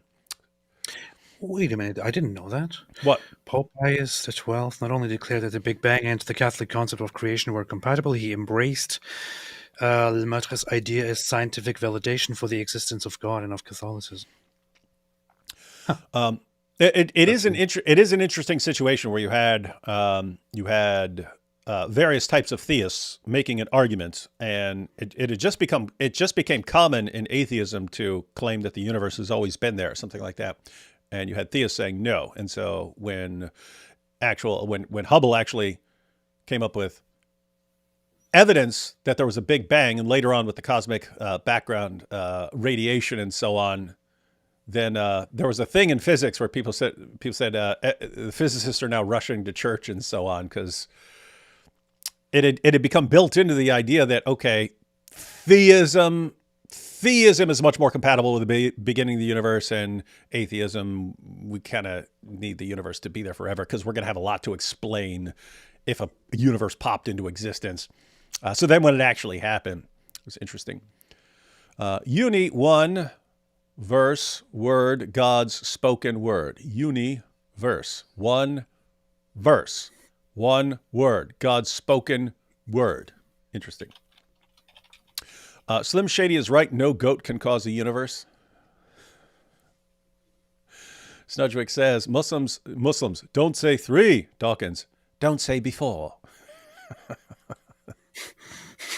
That's good. Nisanatic, there's no time before the Big Bang, like there's no velocity over the greater than the speed of light or a fourth spatial dimension that's just the shape of the universe. We shall see. This does come down to a difference in the realm of philosophy and physics or cosmology. If cosmology is saying, we can't really talk about this, and like philosophy is saying, actually, it's either this or this. It has to be one or the other. And therefore, if you're saying it's not this, you're kind of stuck with this other thing. These are fun times. Joshua says, does Candace Owens pronounce Israel as Israel? Israel. Does she pronounce it like that? How does she pronounce it? Yeah. Israel. That's how she says it? Yeah, Israel. Is that on purpose, or? I don't know. Does it annoy anyone else or just me? Does it annoy you, AP? Yeah. Okay. No, so it's not just you, Joshua. Blessed are the cheese makers, the life of Brian. Every time atheists use the buzzword Sky Daddy, explain to them the orthodox doctrine of imminence. Atheists ignorantly think all theology boils down to 1500 BC paganism, like nothing developed. Uh-huh. I must say that I don't know if that was meant to be a genuine representation of the etymology of the universe, but I had to look it up to correct it. It is rather, it comes from everything, which comes from uni, all together, whole, or all, everything, and the word for turn. And apparently it is everything or once turned, turn. which then which then turns into everything. But I think it is also used as a direct translation from the Greek Katholikos, which is very interesting. There is a season. Do you know that song, Turn, Turn, Turn? No. What do you that should be your favorite song of all time. It's straight out of Ecclesiastes, man. There's a song about Ecclesiastes. No. The heck is wrong with you? Matter of fact, I can think of 2 songs about Ecclesiastes.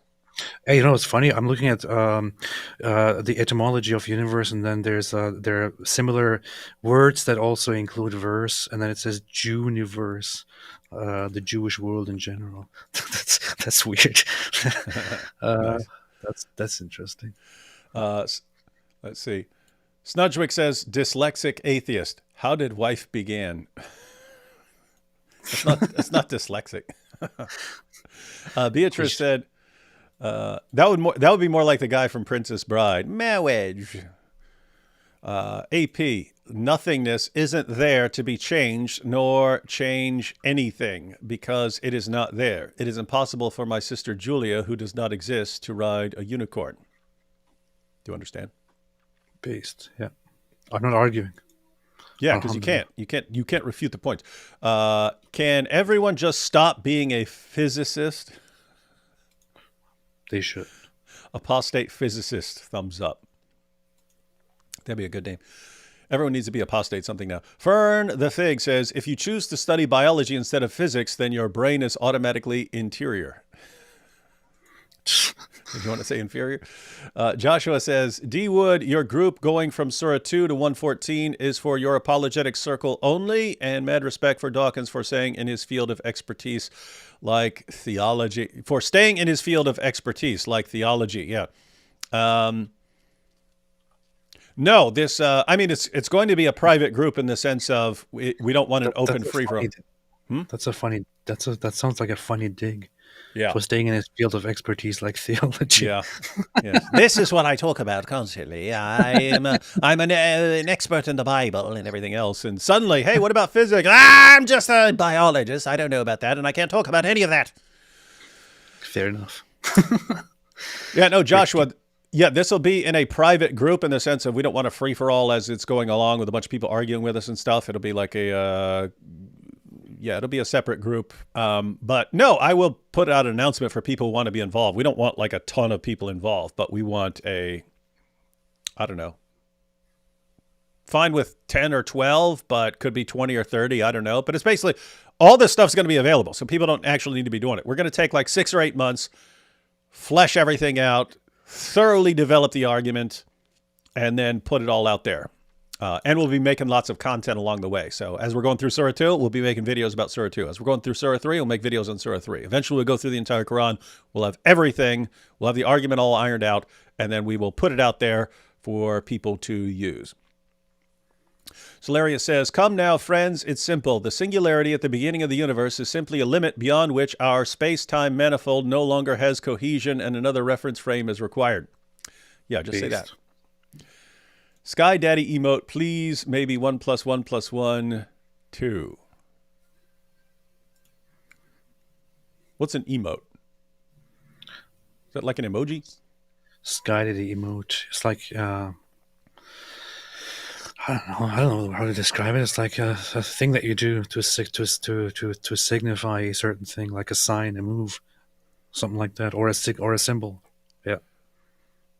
That didn't help anything more than Richard Dawkins' powerful explanation for the beginning of the universe. Portray emotion in a theatrical manner. That's the definition here. Okay. Dawkins is right. Everyone knows the idea of a sky daddy is ridiculous. Allah has no son, only slaves. He's a sky top G slave master, not a sky daddy. Good point. Good point. Don't talk about Allah as a cosmic sky daddy. Allah's a father to no one. He's a cosmic slave master. Lucid says, C3. New atheist. I don't believe in God because there's no proof. Also new atheist. No proof would convince me of God's existence. That is the other interesting feature of the new atheism, that you had people like Dawkins, who has used some version of that. Dawkins, Peter Atkins, definitely. Matt Dillahunty, AP's hero. Trying to think. Michael Shermer. They've all used some version of the nothing could ever qualify as proof or evidence, because I could always interpret the evidence in some other way, even if it requires like me saying, well, maybe powerful aliens are trying to trick me. Richard Dawkins did say that, right? He did say that He did. that nothing could convince him. That's He interesting. did, yeah. It was an interview with him and Peter Boghossian, and he said that years ago. He said that when he was younger, he would have said, "What would convince me?" He said, God could just speak to me, and then he acknowledged. He says, "No, if I heard God speaking to me, I would conclude that I'm hallucinating." And then, but notice that doesn't.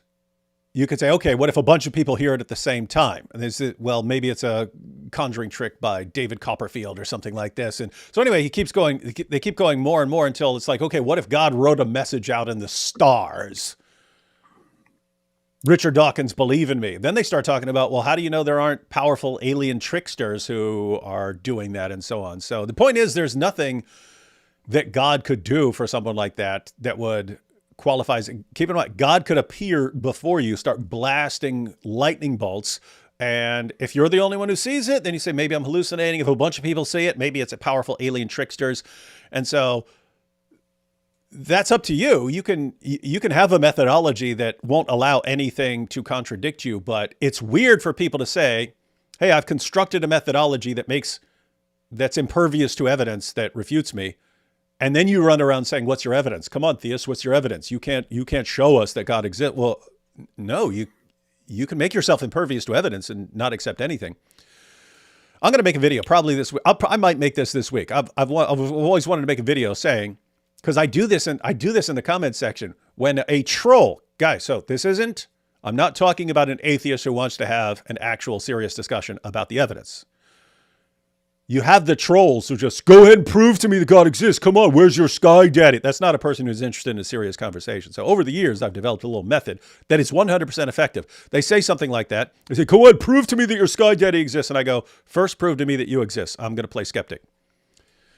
And guess what? When I use their same methodology, they can't prove that they exist, because I can always say, maybe I'm hallucinating you. Maybe I'm dreaming. Maybe I'm in the Matrix. How do I know? Maybe aliens are trying to trick me. You can do the exact same thing. And I'm just willing to lay this down as a rule. If your methodology would not allow you to prove your own existence, you probably got a problem. Alhamdulillah. I'll probably make that as call that how to humiliate an atheist troll. I want to ask Richard Dawkins if somebody who has no leg, who had his leg cut off, on live camera, in front of everyone, in front of a huge audience, was standing there and a leg came down, descending from the sky and attached itself to him, and he was suddenly totally able to use it and walk with it, would he then believe?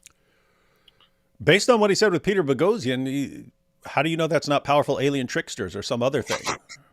How do you know? That goes a bit too far, man. That's what I agree. Guys, so, we point out, the point about the new atheists is not that, because there are plenty of atheists who, if they saw something like that, would be like, okay, you guys are right, I'm wrong, right? But the idea is that the leaders of the movement, who spent years telling people there's no evidence for theism, there's no evidence for Christianity, there's no evidence for any of this supernatural, there's no evidence at all, and they went around telling people this, telling their followers this, and their followers ran with it. Yes, there's no evidence, there's no evidence. What happens when you find out that the leaders wouldn't accept any evidence no matter what it was? It's kind of relevant, because if you're just a regular atheist and you're not a leader of anything or something like this, you trust that people like Richard Dawkins and Peter Atkins and these kind of guys have carefully thought through this. And therefore it's like, okay, I haven't investigated all this stuff, but they have. And so they know. And so, well, what happens if you actually show, well, these guys actually developed a methodology that won't allow anything to count as evidence for God. And so when they were going around saying there's no evidence, it's not because, they carefully weighed the evidence and found it lacking. They've actually developed a methodology that won't allow anything to count. And so the point is, atheists need to be aware of that, because if you're an atheist and you don't have that and you don't agree with that methodology, then you kind of need to re-examine the evidence and not just trust what these clown emojis were saying. Careful when you say atheists need to be. I thought you were going to make some genocidal statement there. Yes, they need to be eradicated like cockroaches, along with all ex-Muslims. Toilet bowl.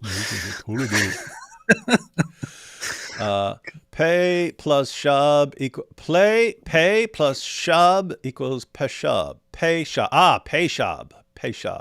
What? I hate to keep asking, but which syllable is the emphasis on? Is it peshab or peshab? I'm guessing with the two A's it would be peshab. I'll stick with that. If do not respond if I'm right and it's peshab. Peshab. I'll stick with that. AP, you also say it once. Say peshab. No. Too late. Yeah, you can't boss AP around in your face. I'm not doing it. Yeah. Had you told me not to say it, I would have said it. But under these circumstances, I'm not doing it. Atheism, the ideology of angsty teens with a terminal case of Dunning-Kruger. It's good. That's good description. Greetings from Nova Scotia. Sorry for the monopoly money. Well, that's what you guys have there. God not having a beginning is confusing to atheists, but physicists insist there was no before the Big Bang. Before the Big Bang, I am. That's kind of my issue. If you say God is timeless, God has no beginning and stuff, they're like, what? That's incoherent. That makes no sense. Ha ha ha. You see how dumb theists are. And they say, okay, physicists, what do you? Well, you can't say before because there is no. It's like, okay, you guys are allowing a lot of mystery into your claims. You can't be consistent and have a problem if a theist appeals to some degree of mystery there. Let's see. Oh, you said atheist. Custom emotes in the chat are a membership perk. Emotes? You mean emojis? Are you guys just saying emojis? That's emojis. That's not emotes, man. Ooh, a Sky Daddy one. A Sky Daddy one would be good. And 1 + 1 + 1 = 3. Yeah, guys, I need a new batch because we used to have the Muhammad ones. Which that's actually on Act 17 Polemics. That channel's run by Al and Eric. But yeah, they actually have those emoji. I call them emojis, and AP came up with a better term, momojis. That's true. And we have here, blessed are the webcam website makers, top G, and the G is for gay. That's true. Yeah, that's true. All right, back to Piers Morgan. Back. Guys, remember we just heard about the Sky Daddy. Sky Daddy, Sky Daddy, Sky Daddy, Sky Daddy, Sky Daddy. It's all downhill from here, ladies and gentlemen, because, that's the pinnacle of any debate, calling God Sky Daddy. Our genetic background has all the information which has led to us being what we are today, and that will obviously extrapolate as we go forward. Then it does beg the question, doesn't it? Where does the original information come from? Yes, it does. And as far as a biologist is concerned, we're talking about the original information coming at the origin of life. And that's something which biologists and chemists and physicists can deal with. But you've gone right back to the origin of the universe, to the Big Bang, which is another matter entirely, and which is not really relevant to the biological question of what happens once biology gets started, which is the origin of genetics, actually. It's the origin of the information which is passed from generation to generation, from living creature to living creature.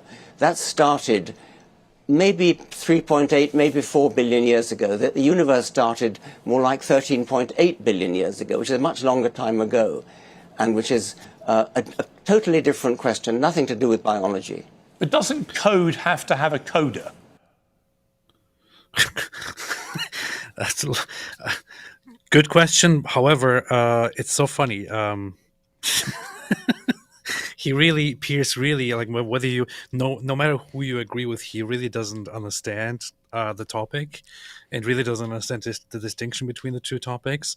And Richard Dawkins just basically lectured him on the fact that he doesn't understand the logic and he's confusing things. And then he totally ignores it and just goes for the code. And this is what I said earlier, Piers Morgan, like the dynamic in this discussion is Pierce is giving the commonsensical responses to some things, but he doesn't understand what he's talking about. Dawkins understands, especially in the area of biology, but he's giving responses that would make people go, what? How's that the response? And so at the end of all that, it's like Pierce was sort of conflating you got the origin of the universe, then you got the origin of life, origin of the universe and origin of life. And he's just saying what's before and so on. And Dawkins points out, you got what you're dealing with now is the origin of life. And there you're talking about information and so on. You have genetic code. And then Pierce, again, this is the commonsensical response. Doesn't code require a coder? If you're saying this is genetic code, doesn't that require a coder? But fortunately, he's dealing with, this is Dawkins' area. And so he can actually respond to this. I must say, I'm wondering what Richard Dawkins will say as a response to this, but despite any development in my thinking about the world and beyond and all that, I still find the question about DNA and genetics and the question, well, isn't it a code? And if it's a code, isn't there supposed to be a coder or designer? I still find that question nonsensical.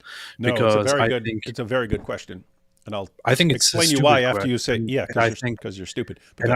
And I think it is a complete misrepresentation and misunderstanding of what is actually meant when people say it is a code, because it's like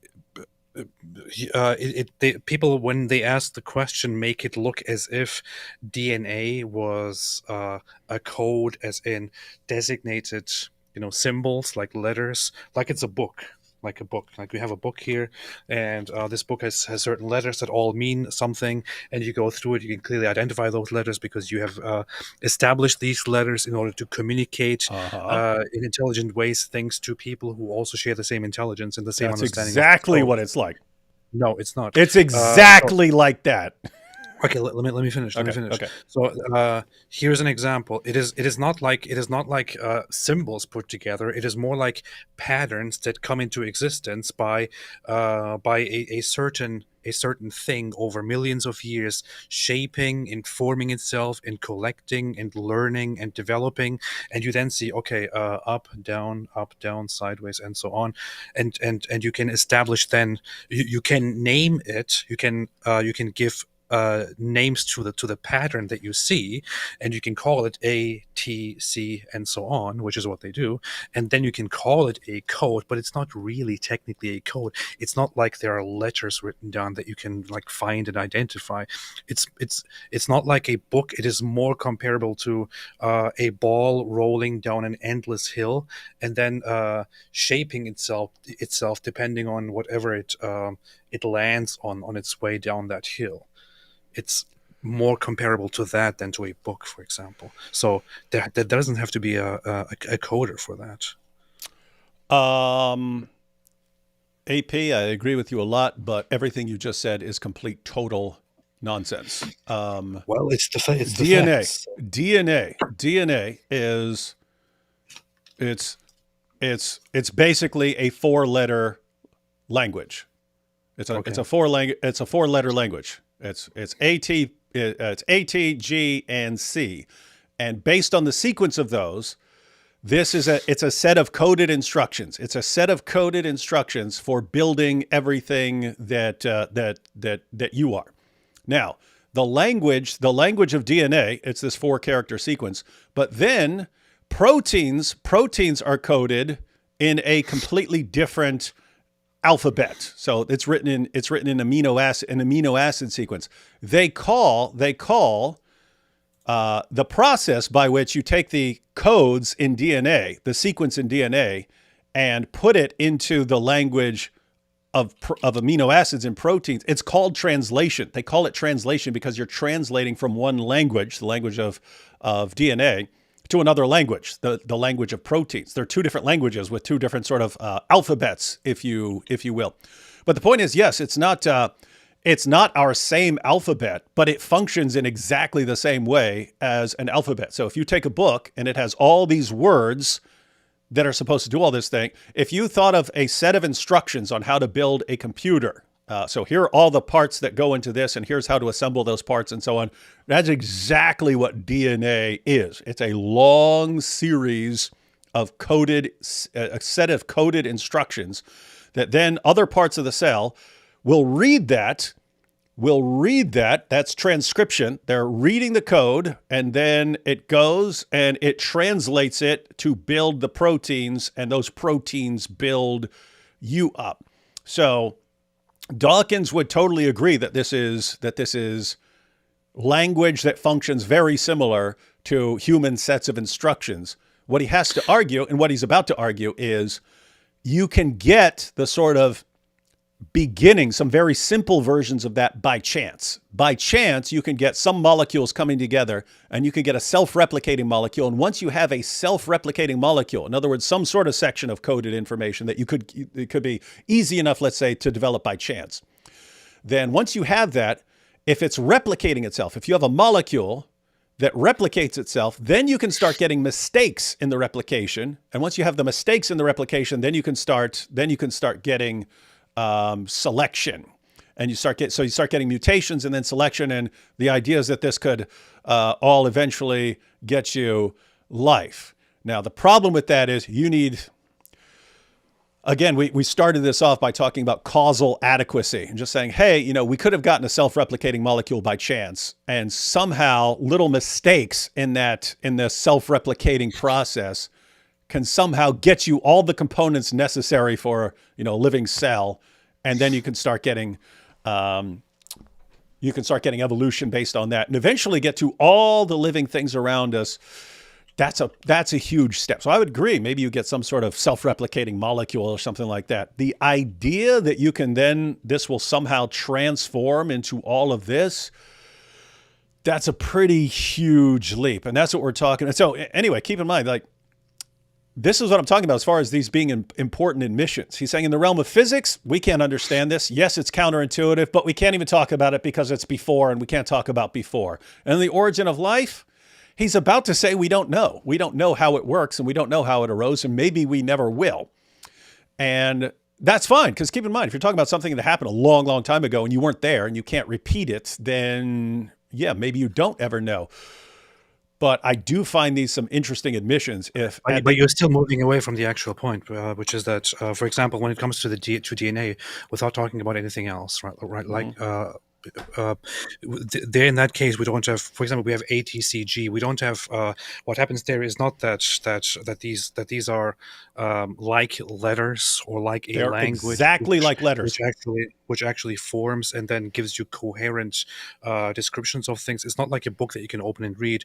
What when we talk about giving instructions, what we're talking about is that the sequence and the pattern and the repetition of these specific things, which we translate into letters, give the body or give instructions on what to do. But it is you could call it instructions, but it's not like a language. It's not like a spoken or a read coherent language. It's more like a sequence of patterns, isn't it? No, it's a sequence of if you wanted to, in other words, when you write out DNA sequence, you write it out in letters, and that tells you exactly what it is. There are machines that can then say, hey, I want to make a DNA sequence that does this. You just say, here are the letters. Here's the 4-letter sequence. But it's more like mathematics. It's more like more like you add certain shapes to certain shapes after each other that then deliver a certain instruction. It's not like saying you don't call that code. You don't call that code. Patterns are like a crystal. A crystal falls into patterns, right? It does that by nature.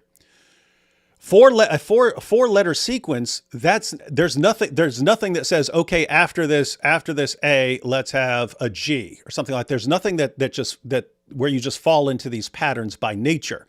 In other words, this is called information. If you take a crystal, guess what? If you put something at a certain temperature and pressure for a long period of time, it just falls into those patterns. DNA does not fall into patterns. It's coded information. In other words, if you want this, here's the code, here's the sets of instructions that you need to make that.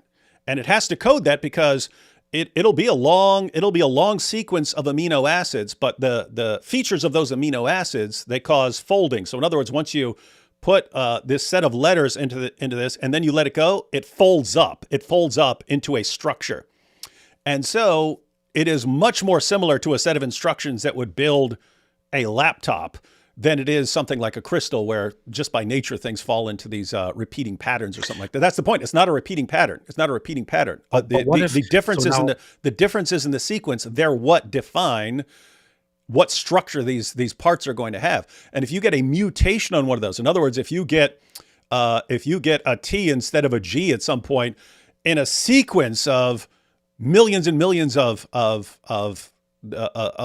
nucleotides, all of a sudden you get a protein that doesn't work, and you're dead. You don't survive. Yes, exactly, and that happens. But here's the issue. So when we talk about the evolution and life coming into existence, and I'm not defending anything here, right? I'm just exploring the idea here. You're just asking questions. Not like Kenneth Owens. When we talk about a code or these instructions developing, we're talking about within the theory of evolution, we're talking about an immensely huge amount of time in which something very simple starts developing, and over very long periods of time then starts adapting to its environment, collecting information, learning, developing further, and so on. So it's not like couldn't it then be explained that however this life comes into existence, you have something that is initially extremely primitive, that is, however, capable of learning and developing, and as it develops over millions of years, it goes through nature and adds more and more information on its own. That's exactly what he's going to argue.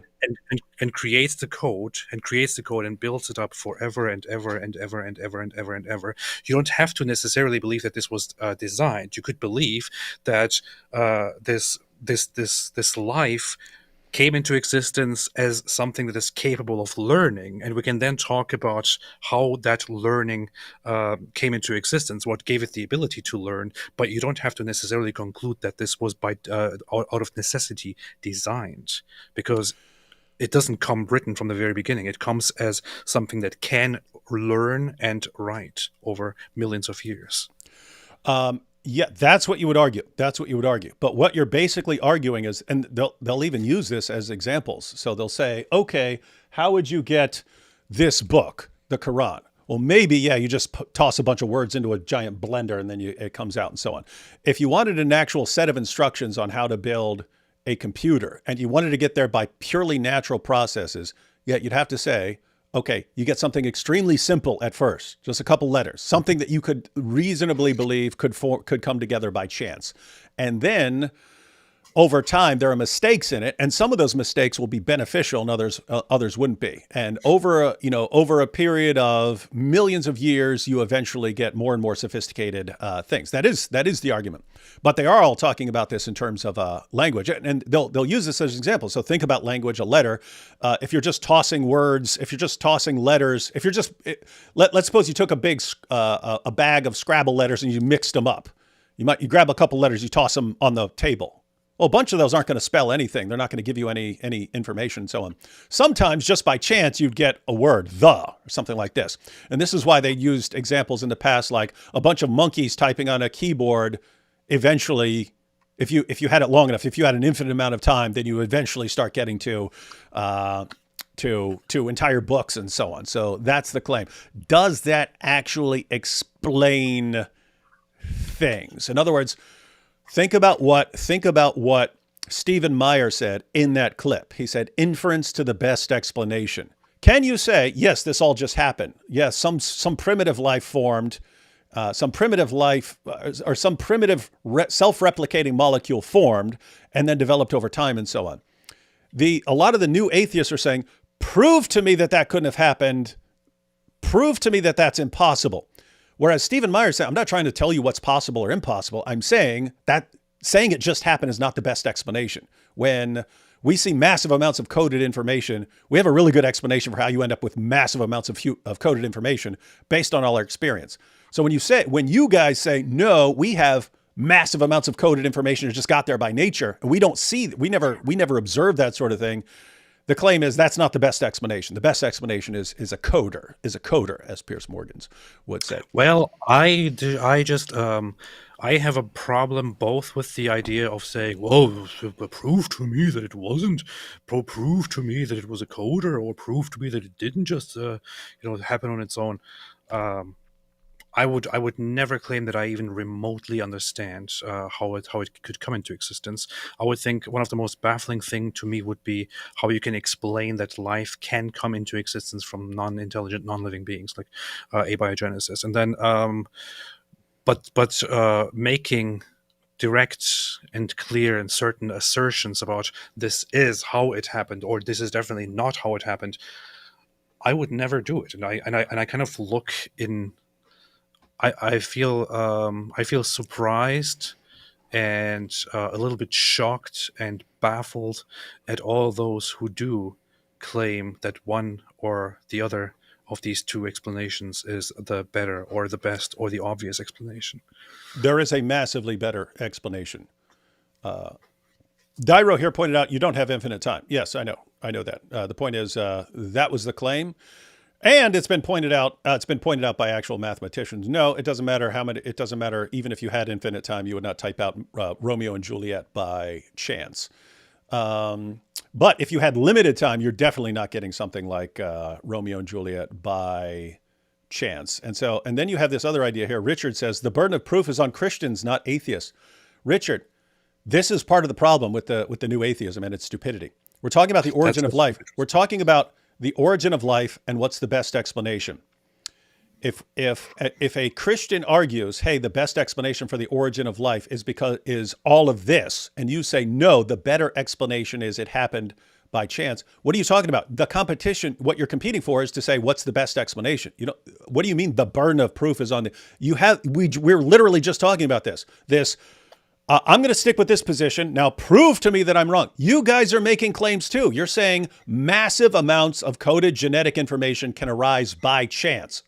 Okay, if that's your claim, then that burden for you to show that claim is on you. And the reason I find all this interesting is what our good friend Richard is going to admit. And this is one of the couple reasons I wanted to play this clip. Is I was told in 10th grade biology. So you're talking 30 some years ago. I was told in 10th grade biology that scientists have all this figured out and they know how life formed. And yes, they've got all this under control and so on. And here you have Richard Dawkins. He's about to admit, we don't know and maybe we'll never will. And it's like, that's not what I was told. That's not what I was told back in the day. This is something anyway, let's go ahead and check some more of this out. No, of course it doesn't. So he just asked about the coder. Coder arises spontaneously at the origin of life. Something very, very simple, probably, at the origin of life, which was not genetic, not DNA at least. It would have been some kind of genetic, some kind of coding, which would be a self-replicating molecule. Keep in mind, he's not objecting to the idea that it's code. He's objecting to the idea that it has a coder. He's saying you could get some simple code. Just like mixing up Scrabble letters or something like that can get you a kind of simple, you could get words here and there. If you did it long enough and started tossing them, you could get, maybe a sentence or something like that. He's saying start with something simple, start with something very simple. And if it replicates itself, then it can eventually get more complex. So this is what he's going to argue. A self-replicating molecule, then you have the possibility of mutation, which is mistaken encoding. But where does that come from? You were about to say something? Yeah, where does it come from? It comes from a random accident in chemistry at some time around 3.8 to 4 billion years ago. And what? Okay, but what? I don't want to labour this point, but I'm genuinely fascinated. Genuinely. Okay. So keep in mind, he's saying accident of chemistry. So what he means there is random. You got some stuff going around, and eventually you could get some sequences or something like that. Happened 4 billion years ago.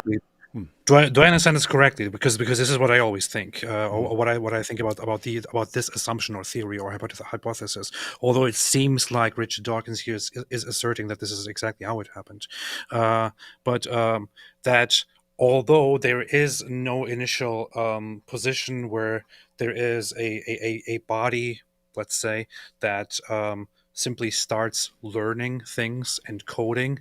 It's Just take out the word learning, because that implies a brain. I know what you're saying. I know what you're saying. It's like it has the ability to like retain what it already has, and there. Yeah. So go ahead. So, within a world where no code is established, something happens and something accidentally forms that starts coding, or that starts remembering or forming a code, and that then develops for millions of years into something very intelligent. Mm-hmm. Yeah. So the idea, and guys, it won't work with DNA. DNA requires a lot. DNA is a set of instructions. It also requires things to, it requires more things to replicate. In other words, it's not just one long molecule that just automatically by itself, if you stuck it in a dish, could replicate itself. It requires a bunch of components in a cell to do this work, to read it and transcribe it. So to transcribe it and then translate it and so on, it requires a bunch of stuff. So you need something else. This is why some people suggest RNA or something like that. But you need not a cell. You're not going to start off with a cell. There's a cell is like a little city. A cell is like a mini little city with tons of stuff going on, or like a factory, however you want to put it. But you need just a molecule that can by itself replicate a copy of itself. And so the idea, again, going back to Scrabble letters in a bag, if you just pick out 3 random letters, chances are they're not going to spell anything. Eventually, if you took out 3 letters, you might get God, G-O-D. And if these 3 letters could somehow make copies of themselves, and they keep cranking out copies of themselves, and eventually get a mistake, and it adds a letter or something like this, and then it spells good. It spells another word, right? So the idea is if this keeps happening, you can keep spelling more and more words, different kinds of words and so on, longer sequences until you get to sentences and so on.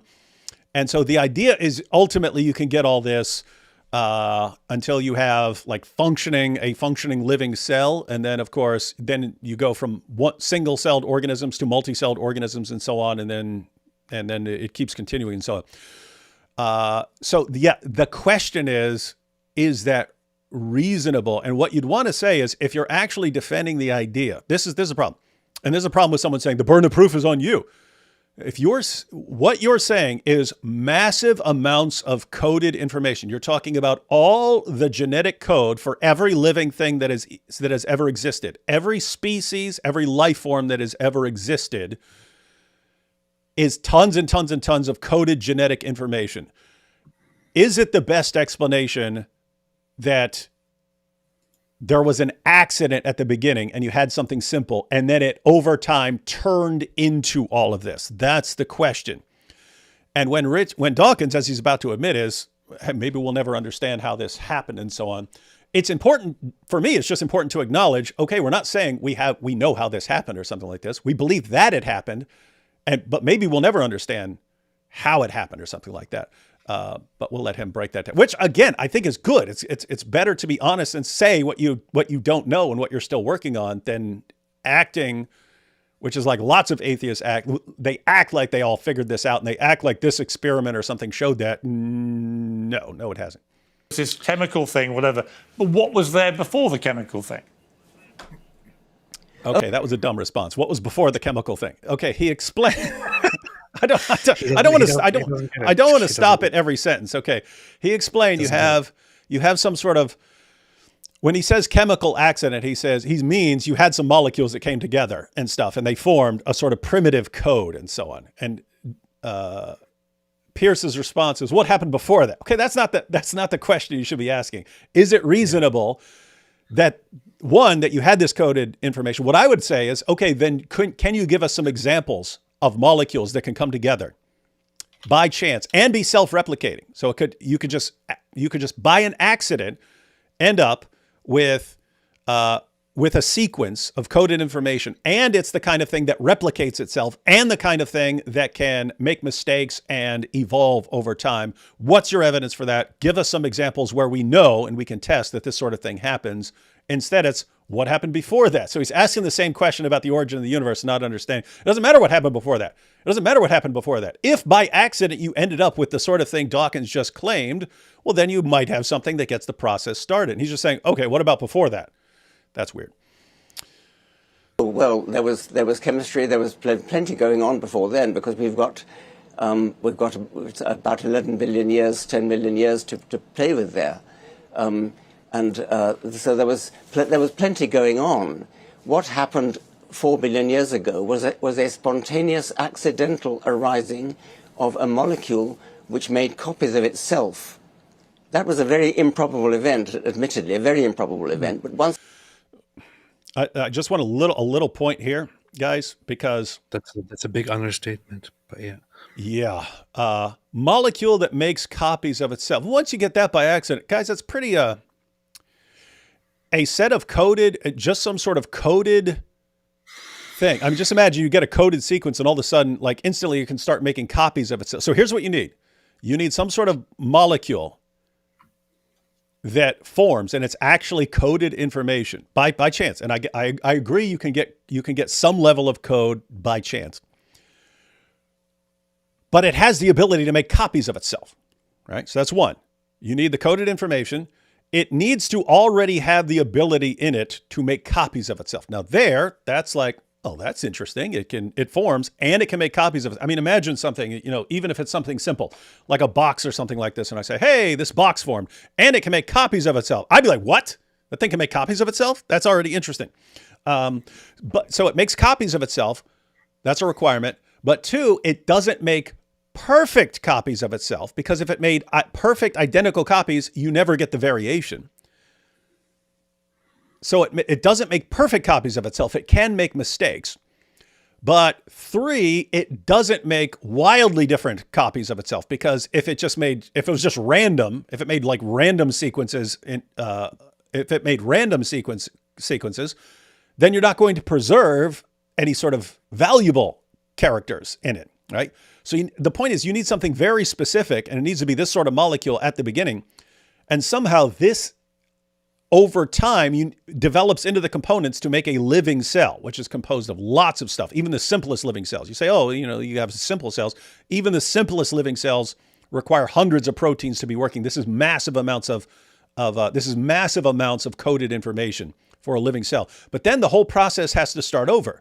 Because now once you have a living cell, that living cell needs to be something very specific. One, it needs to be able to make copies of itself. And again, a living cell is like a little city. So you say, or like, again, if you want to say something simple like a factory. Imagine you say, hey, we just built this factory. Let's suppose there's some process that gets you there by chance. But then in addition to it, this factory can make copies of itself. It can make more factories. That's pretty mind-boggling. You need that at the beginning of life. In other words, your first living cell has to be able to make copies of itself. Two, it has to make not identical copies of itself. They can't be completely identical or you have no variation. There's nothing for natural selection to act on. But it can't be wildly different or you would lose any beneficial traits. So the point is, you need that at the very beginning of this random sequence of characters that he's talking about for code. And then that needs to develop into all the components of a living cell. Then you need to get a living cell. And then that living cell needs to have those same features has to be able to make copies, can't be completely identical. There needs to be variation, but it needs to be very close to preserve beneficial characteristics. And that's what you need at the beginning to get the whole process of evolution started. Even looking at that, you say, okay, what's the best explanation there? Is it accident, as he said? If that's your best explanation, you can't show how something like that could actually happen. I don't know. I would say here, burden of proof for massive amounts of genetic information arising by accident would be on you. I would say that. It happened, then everything about biology was able to take over. But you're making a number of informed assumptions based on what you believe happened. But you do concede that you don't know what happened before all that, because your brain, like mine, cannot compute that. So do you accept that stuff could have gone on before that, which makes everything you're saying completely wrong? You're talking about two different kinds of before. You're talking about the origin of the universe, and now we're talking about the origin of life. Well, I'm The just saying, if origin you of go, life is okay, a but I'm much saying more if you go back generally billions of years, none of us were there, right? Everyone's got their view about what may or may not have happened.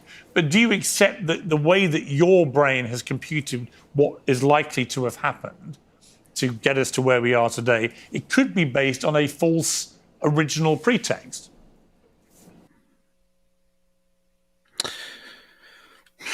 Piers really needs to. I don't know if you should read a book on this, or if you should just have more conversations with people about this stuff to start having a basic understanding, to ask some questions. It's really weird. Yeah, and here's a situation where, I mean, I think Dawkins would have, of course I could be wrong. Like any model I come up with, of course I could be wrong. And yeah, and I think he said in the past, of course there could be a God. Of course there could be, of course. Like, of course I could be wrong about all this stuff. Just saying I'm going with what I have available to me and so on. With that said, he does always go with the naturalistic explanation. And so I think Piers is just saying, could you be wrong about all that? And could there be something else? And I don't know, I think Dawkins would agree. Of course I could be wrong about all this. I accepted that for the origin of the universe, which is another matter. Now we're talking about the origin of life. And again, we don't know how that happened, but there's nothing like so mysterious as the origin of the universe. The origin of life is a tractable problem. It may never be solved, but it's not in the same league as the origin of the universe. Correct. Now, the origin of life is something which chemists are working on, and they may solve it in a certain sense. They may find a suitable model, a plausible model of how a self-replicating molecule came into existence. There's no... Yeah, I just want to point out, guys, that because this is, again, this is not how this was presented to me in high school biology or even in college biology. Although in college biology, yes, they would admit more. In high school, it was set up like it was just, this is a done deal, this is how it happened, and so on. And look at what he's saying. Chemists are working on this, and he doesn't say, hey, they may, he doesn't even say, hey, they may explain exactly what happened. He says, they may come up with a plausible model, is what he said. They may come up with a plausible model of how you can get a self-replicating molecule that can then turn into these other things. So that's the state. That would have been kind of important for me to know back in the day when I'm formulating my ideas. That, hey, maybe we'll eventually come up with some kind of plausible model for how this could happen. We don't have it yet. We may never have it, but maybe we'll have it. But he is correct in that when you're talking about molecules coming together, that's something that you can study in a laboratory. So that's a different kind of realm than talking about the origin of the universe. Because when you're getting closer and closer and closer to the Big Bang, they start talking about all the laws of physics breaking down and so on. You are massively beyond what your brain can comprehend. You're way outside of what your brain can comprehend. Talking about chemistry and parts coming together and chance and stuff, that is all stuff that we can understand. So yeah, two different worlds here. But not for Piers. They're all the exact same thing. Mystery about there being chemistry before then. There was chemistry before then. There was plenty of organic chemistry going on. Now, at somewhere around 4 billion years ago, a molecule arose which had the... Wait, he said organic chemistry? Before life? Now you're talking about chemistry of living things. All right, let's see where he's going. Unusual property, not totally impossible, but unusual property of making copies of itself. Now, once that happened, then you have the possibility of Darwinian life getting going. And that's something which we understand. And we understand in principle the kind of thing that could have given rise to that first self-replicating molecule. And it's an active field of research, but it's not a field that is necessarily going to yield results because it happened a long time ago under conditions that we... It's not a field it's not a field that may actually yield results. That's a pretty... Yeah, so that's the admission there in very simple words is we may never know how all of this actually happened, how all of this happened to come true. That's the thing. Talking about improbability, he just said that this is a very this is a very improbable thing to happen, to come into existence, to succeed. But here is the question that I get then when I think about that, which is, so the assumption is generally so we have identified and found so many planets by now, right? That have different conditions where it looks like life could have, formed. I don't know, could have come into existence, could have began to come into existence. We have identified and found planets Wrong. that look suspiciously like the Earth, but no signs of any life forming on them so far. So it seems that even if you What have about crop planets circles? that are suspiciously similar to Earth, you still don't see any life there. So it seems like it's extremely improbable. However, the fact that on this Earth, on this rare Earth, it did happen, and that we are the result of it, and we now look into the rest of the world.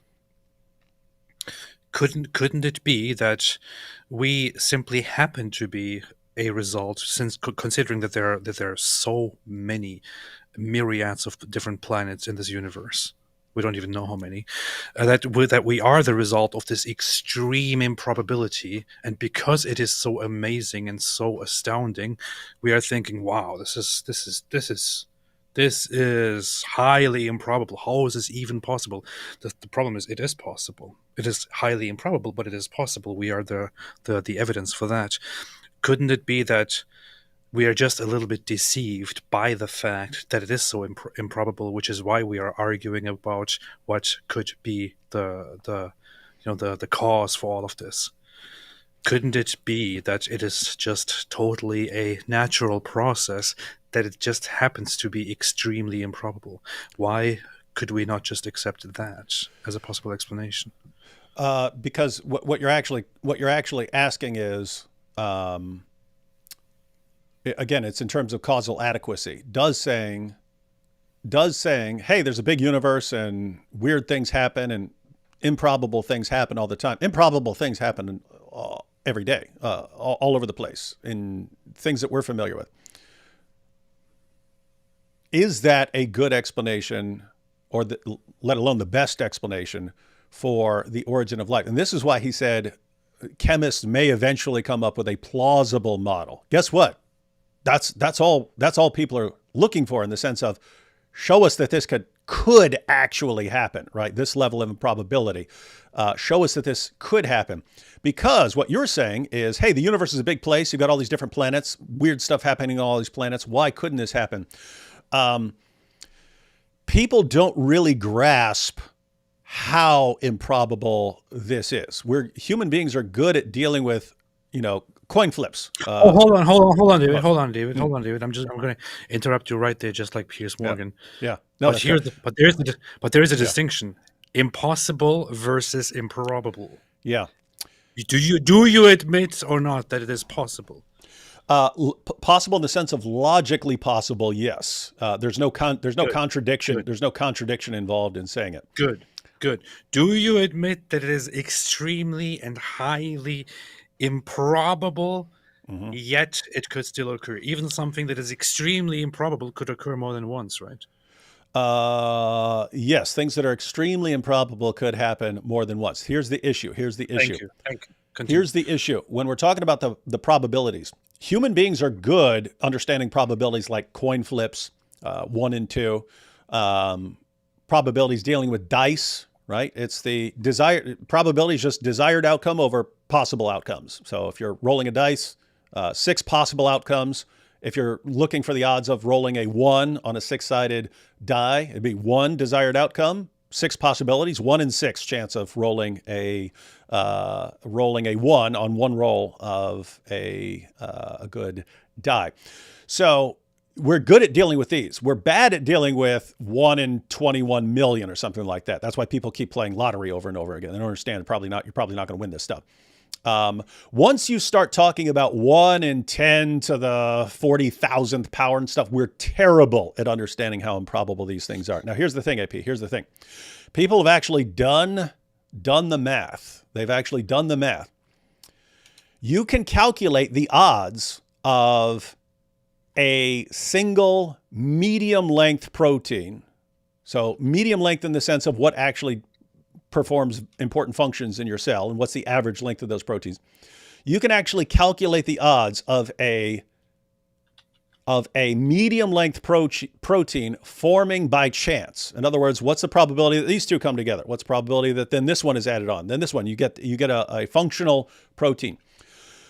The odds of getting a single medium length protein by chance are something that statistically you wouldn't get one in the entire history of the universe by chance. You could, it's possible, but chances are you're not getting one ever by chance. Why? You can actually do the math. You can take total number of particles in the entire universe. It's about 10 to the 80th power. That's a number of atoms in the entire universe. Take the number of atoms in the entire universe. That's your total number of particles. You can multiply that times the fastest possible rate at which they can interact with each other. And you set as an upper limit speed of light. So you say, every particle in the universe interacting with every other particle at the speed of light. That's an upper limit, right? And then you multiply that times the number of seconds since the Big Bangs. So total number of particles, fastest they could possibly interact per second, times the number of seconds since the Big Bang. What do you have there? You have the total possible number of particle interactions since the Big Bang. That is an upper limit. You're not even close to getting one medium length protein by chance since the time of the Big Bang. You need a lot of them for one functional cell. The point there is it's a lot more improbable than human beings are good at processing. We say, oh, it's improbable, but improbable things happen. Yeah, that's massively improbable. You don't just need one of these things, which probably isn't going to form. You need hundreds of them to get a functioning living cell. You need them all in the same spot and all to come together inside a cell.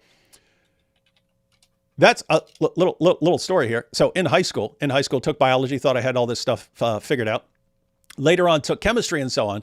And I concluded back then, when students are arguing about aliens, I concluded that I didn't believe in aliens because I was like, okay, this is so improbable that if it happened here, but there's no way this is happening. It's so improbable there's no way this is happening anywhere else. Again, possible, but if I have to say what I believe, I could not say that I thought there was any life anywhere else in the universe because it's so improbable. If it happened, okay, here we are. It happened. Later on, I eventually I don't think it happened here. I think it's actually designed. But anyway, long story short, we should actually get someone on who can run us through the probabilities of this stuff because that's what it comes down to. Dawkins saying, hey, maybe it could have happened here. Maybe we'll come up with a model of how it could happen. Okay, what are the actual probabilities of this happening? That'll be an interesting discussion. We'll have to get a math nerd on here to break that down for us. All right, a little bit more of Mr. Captain Skydiving. There's a lot of... Can I continue? Oh, go ahead. No, I was going to go into a huge tangent. Too big issue that would completely derail the thing into a lengthy conversation. Let's just continue. Let's see what he says. All right, powerful stuff. Can't repeat now, but that's not a big mystery like the origin of the universe. But are they not? Okay, That's but are they? I hear what you say, but are they not directly connected in the sense if you don't understand or know how the universe began or what was there before then can you really fully understand the origin of life? I mean, you can have some clues about what may have ignited life. Not really. No, they're not really connected because the origin of the universe is a mystery. But we know that it did originate, and it was going for 10 billion years before life started. But how do we know? How do we know the origin of the universe did happen the way you think? How do we know it originated? Oh my God! This is again. Oh God! Oh, okay. What in the world? Okay, that was the dumbest thing I've ever heard Piers say. How do we know the universe originated? Okay, because it's here. How it originated, if you want to argue that it was caused by this or that, caused by God, whether it just happened or something like that, this is a different question. But there he just said, how do you know the universe originated? I don't know, because I'm here. Like, look, suppose I have no idea where this cup came from at all. How do I know that it originated? It always existed, man. What if it always existed? Okay, that's a little silly. We know that it's 13.8 billion years old. because of various things which astronomers can tell you. I mean, Hubble's law and extrapolating backwards, all sorts of things like that, which are very well known and very well understood, but not the moment of the Big Bang itself. But once you've got that, then physicists know a lot.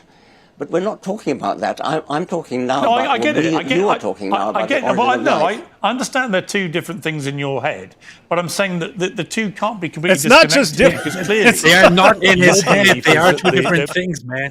They are not two different things in his head. They are two different things, Piers. Man. Yeah, that's the problem. That's why. Wow, that's what I don't. Hey, look, here we have it. Here, John says, "How do you know you are here, David?" Yeah, good question. How do I know? Could I be wrong about that? Yeah, that's. Oh boy. So again, Piers was at some points during this, he's kind of the voice of like a commonsensical. I don't know. That sounds weird. What? You can't talk about before? How can I not talk about before? And there's something there that is commonsensical, but. Yeah, Piers, you're talking about two totally different things. Origin of life, very, very, very, very, very different from origin of the universe. Very different kind of discussion, completely different kinds of issues. Origin of life stuff, you're talking about chemistry and biology. Origin of the universe, you're talking about cosmology and physics and so on. Very, very different stuff. Okay. The Big Bang happened, the universe was created, and then many billions of years later, we have the origin of life. I get that. But my point to you is the two must be directly linked. You can't have origin of life without origin of the universe. Okay, they're linked in that sense, Piers. Just like it's like saying, "Hey, I want to know where this cup came from." Well, you couldn't have this cup without the universe, and therefore those things are linked. Yeah, they're not for relevant purposes of discussion, Piers. That cup, it was produced, it was made in a factory. So let's talk about the factory. I mean, isn't it all connected? The production of this cup and the building of that factory. So how about you stop talking about the cup and explain to me how this factory came into existence? Man, Indeed. That's the thing. Piers could have tweaked just a couple of things and dropped a couple of things that he's saying, and he wouldn't sound dumb, right? So on some of the issues he's sounding not terribly informed. There's nothing wrong with that. There's nothing wrong with an interviewer bringing on an expert in some area and then challenging that person. Well, I'm a little confused about this. What about this? And raising sort of commonsensical objections. When you start confusing origin of the universe and origin of life stuff, then you're sounding, I don't know, dopey. I don't know. And it kind of throws you off. And now all of a sudden Dawkins sounds like smart, the super smart one here. And my problem with all this is I don't think people really... Well, can you? Can you have the two things separate? Of course not. They're linked by 10 billion years of happenings, and we know, we understand about that. The galaxies formed, the stars formed, chemistry formed. Right. So how can you fully understand the origin of life? Formed. Right. So how do you fully understand the origin of life without fully understanding, because we don't know, the origin of the universe? Did you catch that, Evie? He said, "How do you fully understand the origin of life? You don't understand the origin of the universe." Again. They are connected. They are connected because you need the universe for these things to be happening in. But suppose biologists and chemists were working together and they figured out, oh, wow, when we mix this together, it forms life. Now we understand how it happened. And oh, we found these records that show this is actually how it happened.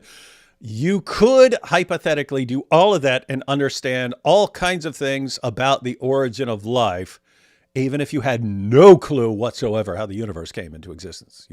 They are distinct issues on that point. So I have no idea why he's pushing this at all. This is like dumb point to push. Well, you don't understand anything on that argument if you don't understand the origin of the universe. The origin of the universe is another matter. Once you've got the origin of the universe, then you've got a whole lot of things that happen, which we know very well. That's history. We understand that. We know that. That's well worked out. And then the origin of life is something that happened about 10 billion years after the origin of the universe. And that's something which is still a mystery, but a rather small mystery compared to the origin of the universe. And it's something which is being worked on. And once that happened, we then got the whole 4 billion years of life. And that we understand much better, and that happens to be my field. Okay. I'm curious about your position about religion, because you went on Rachel Johnson's LBC program earlier this year, and you said this. Oh, I didn't know they were talking about this. We are culturally a Christian country. I call myself a cultural Christian. I'm not a believer, but there's a distinction between being a believing Christian and being a cultural Christian. And so, I love hymns and Christmas carols, and I sort of feel at home in the Christian ethos. I feel that we are a Christian country in that sense. And many people thought that was a very incongruous thing to say, because many would argue that your influence has been anti-Christianity in the sense of...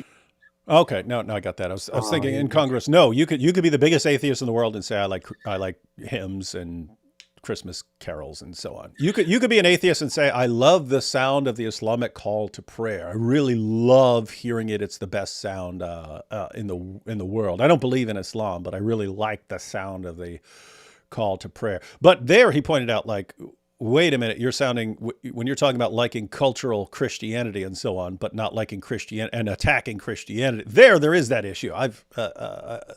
Lots of people are interested in that issue, liking the fruits of Christianity, but attacking Christianity. Well, you could say that among all the different cultures, among all the different religions that developed in the world, Christianity seems to be by far the best, and I'm happy to be a part of it. However, I still think that it is time to move on from it to a different future. You could hold that position, right? And it wouldn't necessarily be inconsistent. But yeah, to describe yourself as cultural Christian, I don't know. Interesting stuff. Here you have Justin. David cannot go a minute without mentioning Islam. That was what that was discussion. That's what that discussion was about, Justin. That was about him liking Christianity more than Islam. He even said, when it comes to people spreading Muslim preachers and Christian preachers competing to win converts in Africa, he goes, "I'm on Team Christian." He said, "I'm on Team Christian." So it was actually a funny little clip. He's saying he's on Team Christian. Here's where I could agree with what AP, with what you were just saying as far as what could be a reasonable position. Hey, I'm a cultural Christian. I understand that I've been influenced by Christianity. I like it. I think that it has culturally had some good impact, but that doesn't mean that it's true. It just means I like certain things about it. And yeah, we need to move on. The real issue of a kind of inconsistency to me is once you understand that as you're blasting away at Christianity, it's being replaced by Islam, and you acknowledge, wait, I have a bigger problem with Islam than I ever did with Christianity, and you keep blasting away at Christianity without having a plan for how you don't get subjugated by Islam at the end of this, that's what I don't understand. In other words, we've said it before. If you start blasting away at Christianity and you realize you're getting something that you really, really dislike way more, wouldn't you kind of pull back and say, okay, until I figure out how to pull this off, this transition to something better. In other words, if your goal in blasting away at Christianity is to get something better, and in reality you get something worse, it seems like you should step back and say, okay, I need to pause my thinking right here until I know how to replace Christianity with something I like better and not with something I like that is worse. Because what we're all looking at this, and he's been saying for years, Christianity is a bulwark against worse things. And so, but he keeps blasting away at Christianity and getting the worst things and then complaining about the worst things, going, oh, we're getting all these worst things. Yeah, that's what happens when you get rid of a bulwark. You get rid of a bulwark, you get the things that the bulwark is protecting you from. So there seems something weird about it because he's at the point. Beast. Yeah, we're at the point in history where he understands, hey, I can't, I'm under death threat in my own country. I can't walk down the street of London without an armed guard or something like that. And I can't even have an armed guard here. So I can't even walk down the streets of London. And he still attacks Christianity. So anyway, I don't know. That's weird. That's weird to me. Makes sense from an atheistic perspective to attack Christianity. Makes sense from an atheistic perspective to say, I like this better or that, I like that better, something like that. it's very weird to say, I believe Christianity is protecting me from worse things, therefore I will attack Christianity and take the worst things. That's kind of odd. All right, take a couple of super chats here. And I don't know if they're going off on it because I haven't seen this part, so I don't know if they're going off on a different topic. Now, there's not much longer, but they're going off on a different topic here. We'll see. Beatrice here says, is there infinity? What is infinite but God? Yeah, we have the idea of infinity in our heads. As far as infinite collection of things, like William Lane Craig has pointed out, you end up with mathematical absurdity. So you think of it out an infinite collection of things. So yeah, if something is infinite, it would have to be God and things that are like attributes of God or something like that. David Wood, you're right. Pei Shab. Hey, why is everyone obsessed with this Pei Shab thing? But don't stop at A. It's only one person. It's only one person. AP should say it too for his loving fans. Else we will think AP stands for apostate Pei Shab. Not saying it. He's not going to do it. That is not how you convince AP to do something. You know, come on, you have to do it. Some people have a built-in resistance against pressure and manipulation and things like that. Cult says, SETI, that's the search for extraterrestrial intelligence, has several algorithms that recognize intelligence in signals. It works on human languages, dolphins, and programming languages. Since that's my area, I'm working on trying it with DNA. Oh, that's interesting. Hey, AP, this is going back to earlier when we were talking about coded information. Yeah. Bioinformatics. After biology, I thought about going into bioinformatics. That's a study of biological information. What I found interesting back then was that the first two classes that were required in the program I was looking at for bioinformatics, so this is the study of information in DNA. The first two classes that were required for the masters in bioinformatics were computer programming 1 and 2. They wanted people to understand computer programming. They wanted people to understand computer programming to get their minds around information in DNA. I always thought that was interesting. Like, hey, in order to get your mind around this, what's going on in your cells, first study computer programming. That's kind of funny. That is. Joshua here says, I get it. Heavenly equals sky plus father equals daddy, but heaven is hyperbole of the unseen realm and God is above the heavens as described in Psalm 113:4.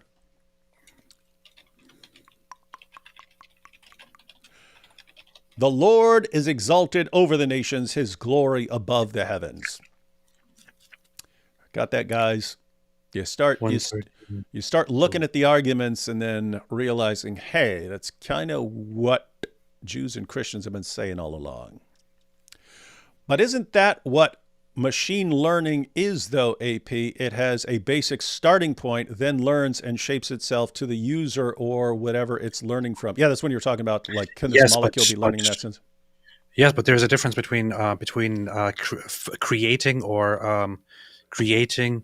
an intelligent or advanced or developed language and a very primitive one starting at a very, very low point and then over a long period of time developing an advanced language. There is a difference here, and that difference brings up mysteries. Everything for the atheist is mystery and chance, and can't talk about that. Interesting. Mysticy and mystery. Ice Cream Sword says, Pierce is sort of right. 2 subunits of hemoglobin are 300 codons long. The odds of finding that by random chance is 1 in 20 to the 300th power. Most genes are statistically impossible to find randomly. Yeah, that's what I was mentioning. Either that when you're talking about, isn't there the idea that that the point of that calculation there is that is for unguided formation of life, as opposed to guided, which could be intelligently designed or. Well, there you're just talking about proteins. Okay. Yeah. So anyway, here's the issue, AP, because this is why back in the day, back when they decided for us that life can just form on its own, they did not understand how complex a living cell was. They thought it was very simple. They thought there were cells in living organisms were tiny little blobs of protoplasm, and they thought it was very simple. Once they found out, again, it's like little factories or miniature little cities there. There are tons and tons of components. So it's way more massively complicated. So to then say a cell formed by chance is kind of beyond like taking seriously. So you have to go back to just a molecule, just some sort of self-replicating molecule that could get there by chance. The problem is, in order to be, again, the stuff like DNA that we know about, DNA doesn't work by itself. You need DNA, and you need the stuff that reads the DNA, and you need the stuff that translates it, and you need to be a system for turning this into proteins. It's a bunch of stuff to get it to work. So the idea of a self-replicating molecule that's capable of mutating and taking on different functions and making copies of itself, it's like, show us things like this. Show us things like this. In other words, what you're saying, formed and is simple, does not sound simple. A self-replicating molecule that can mutate, and what it requires, like it sounds pretty sophisticated. So the challenge for the chemist is therefore show us stuff that's like that a molecule that could arise by chance, that's within it's not so complicated that it couldn't arise by chance. It's something that could arise by chance, and when it arises by chance, has the ability to replicate itself. So it makes copies of itself, and it has the ability to mutate. It can go through mutations and take on all these other functions. That's kind of the challenge when Dawkins is talking about like something plausible.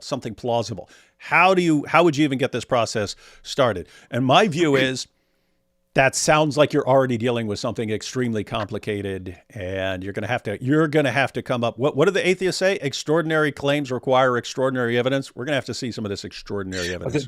That's. I mean, isn't that already taken into account when making an estimate or a guess on how many planets that we know of may have successfully formed complex organisms that continue developing and expanding and all that.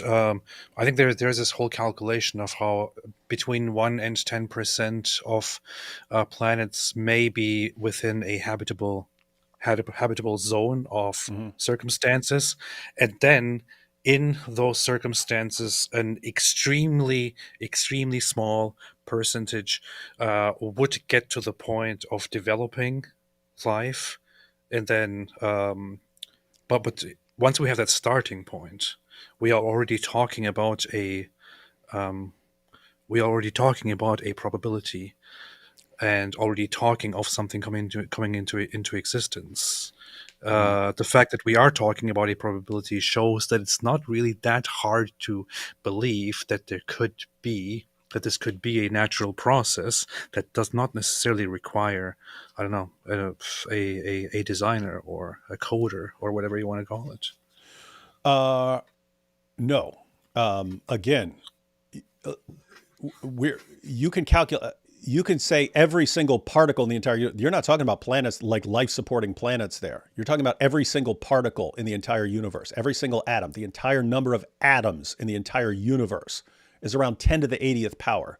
So when you're talking about the odds of this forming and you end up with 1 in 10 to the 100 and whatever power, you're talking about something that's less probable, far less probable than picking one random atom out of the universe. Like if you said, hey, I've chosen one atom at random out of the universe, you go ahead and pick it and see if you get it by chance.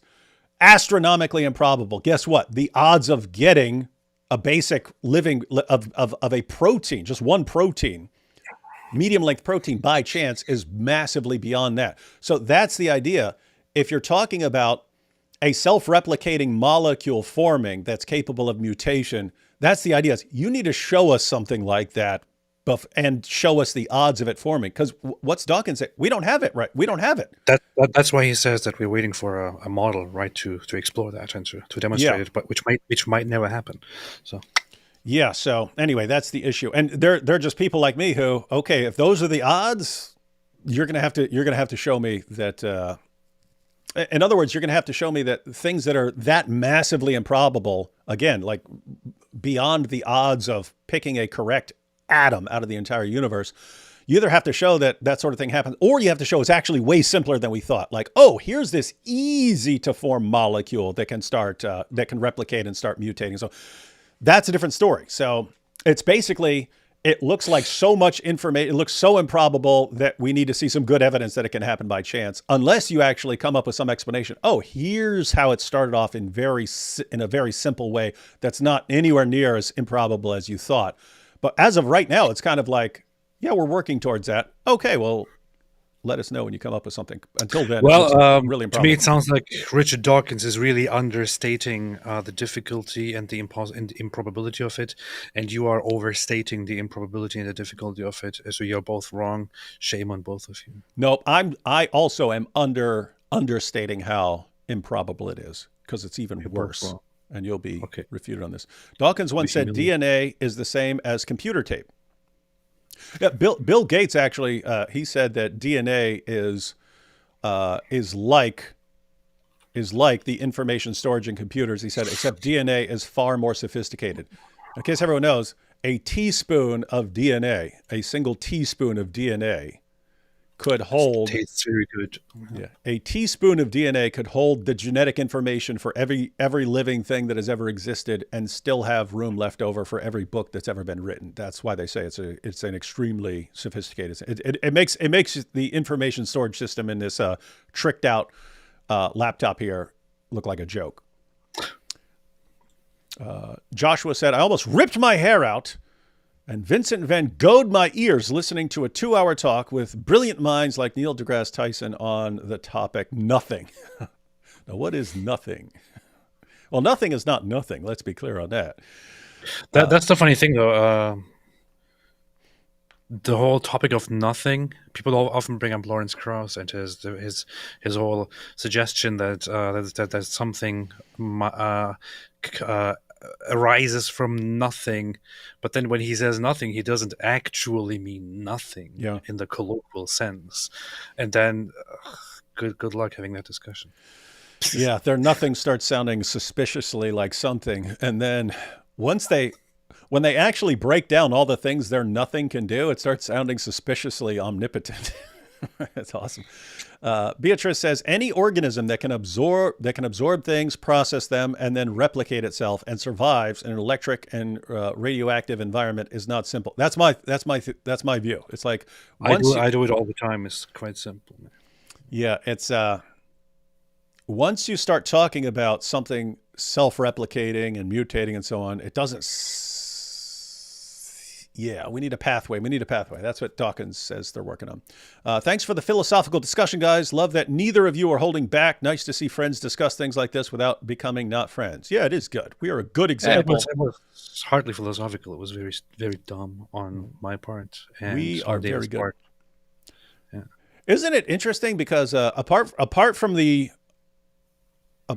Isa and some others, like, you couldn't have this discussion about Islam without people just like flipping out and losing their minds. And I humiliate you. How dare you talk to me like that? How dare you say I'm wrong? Humiliation.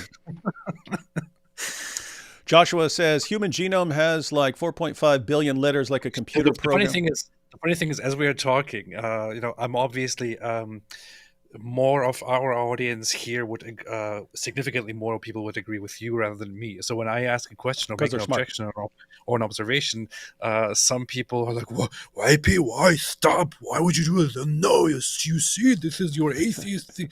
And it's like, I find it funny because I'm not hostile here. I'm genuinely in real time, as we are sitting here, genuinely exploring ideas without outright rejecting anything or having any hostility or any of that. And it's apparently a very uncommon thing for people to see and witness. It's quite interesting. Yeah, what's the problem, people? I mean, I could sit here and say, hey, Richard Dawkins has a point there. Oh, no, what he's saying there is stupid. But he has a point here. And Pierce, he said something commonsensical here. That's How good. dare you agree with him?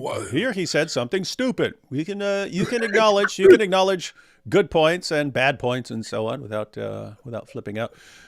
So Joshua says, human genome has like 4.5 billion letters, like a computer program of 000111111. DNA equals double helix structure, and not seeing design in biology is, yeah, I have to say, it really, really, really looks designed. And therefore, if you look at something and you say, everything I know of that has this kind of complexity and sophistication is the product of design, then I would say if you're saying, oh, but this thing, even though it's massively more complicated than like a book or something, it's actually not design, then you do need that plausible pathway of it developing by chance that Dawkins is talking about.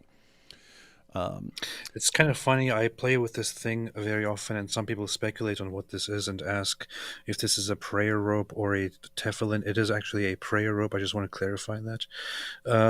Robe? Did you say robe? I said rope. Oh, rope. Which, okay. Yeah, prayer rope. Didn't look like a robe to me. My wife gave to me, and I find it very, very, very interesting. I use it so in prayers. I pray that scientists can finally explain how life can form on its own. That's what I do all the time. Yeah. Snudrick says, life begets life is rule number 1 of biology, based.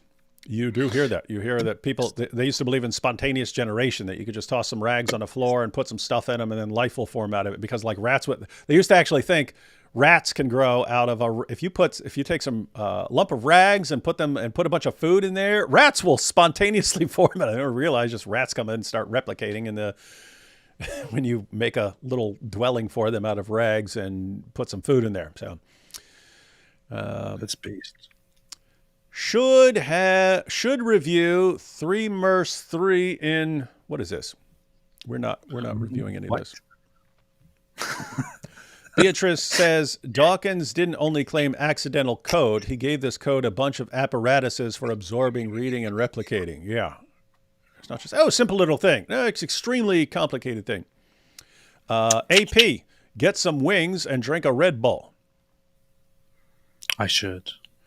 Bo Rudder said, you should have invited James Torr. If anyone wants to tell James Torr to join us, they can do that. So tell James Torr you want him on here. You can jump on with us. And then we'll get Professor Dave to flip out and lose his mind over everything. Isn't saying self-replicating in essence an argument against God creating it? Isn't saying self-replicating in essence an argument against God creating it?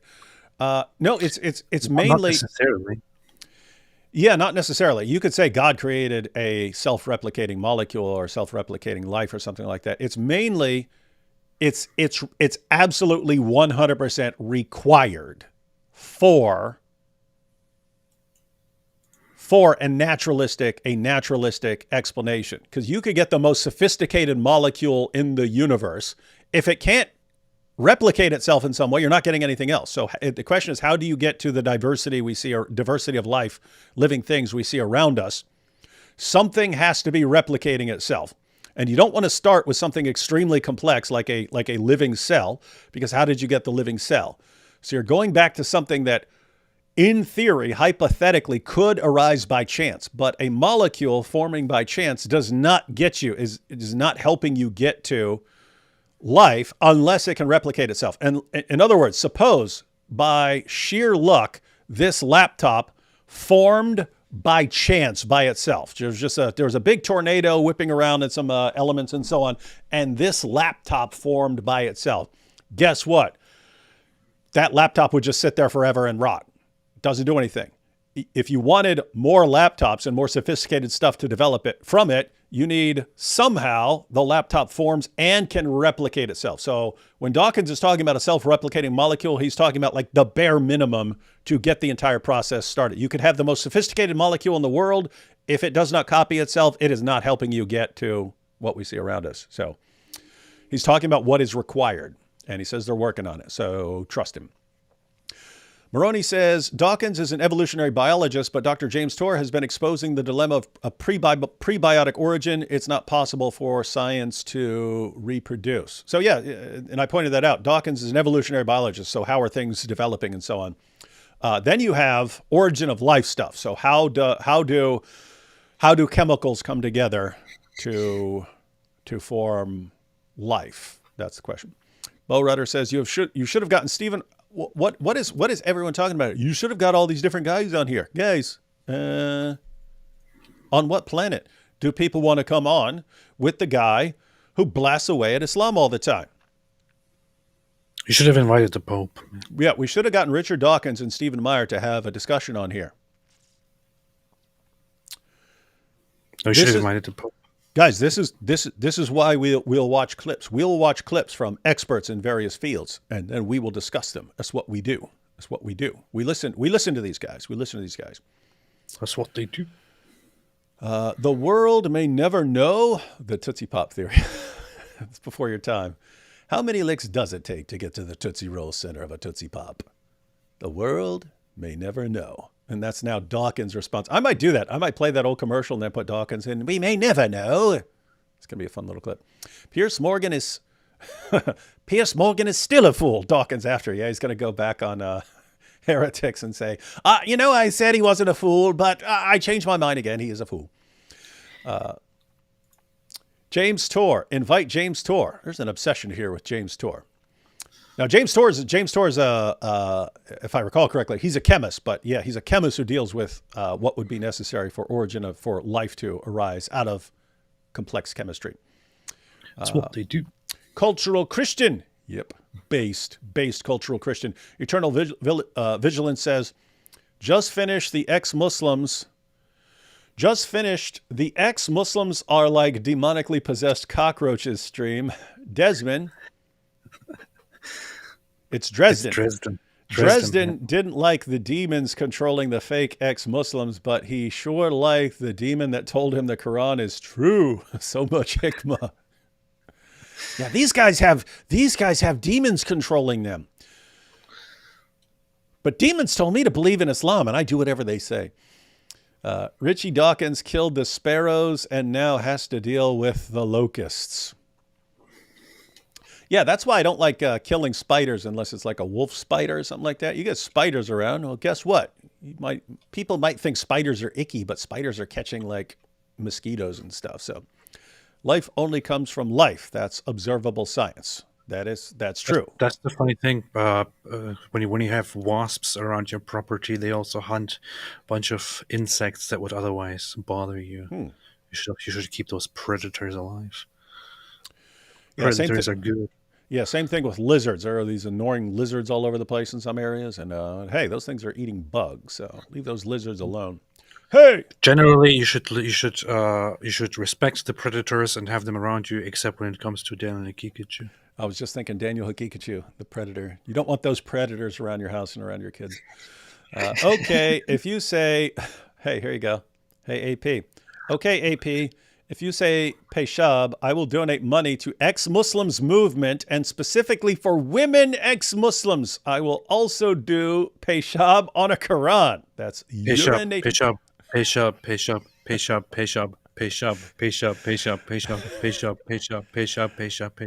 And now you have it, Hu Jintao. You know what motivates AP now. No mystery. Dawkins is talking about mysteries and stuff. No mystery on what motivates people here. Ash says, if we take into account the infinite monkey theorem, given the size of the universe, it may not be illogical for this to happen on its own. However, this by any means is no good argument against God. No, that's the idea. Ash, it's not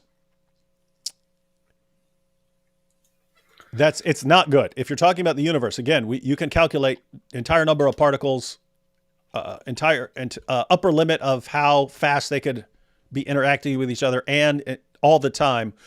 You could have a billion monkeys typing away at a computer for the entire duration of the universe, and you're not getting more than a couple sentences, basically, by chance. You're not getting more than a couple coherent sentences by chance. So that's the point. It's the argument was more plausible back before Hubble and later on the background radiation and so on. Before you knew that the universe had a beginning,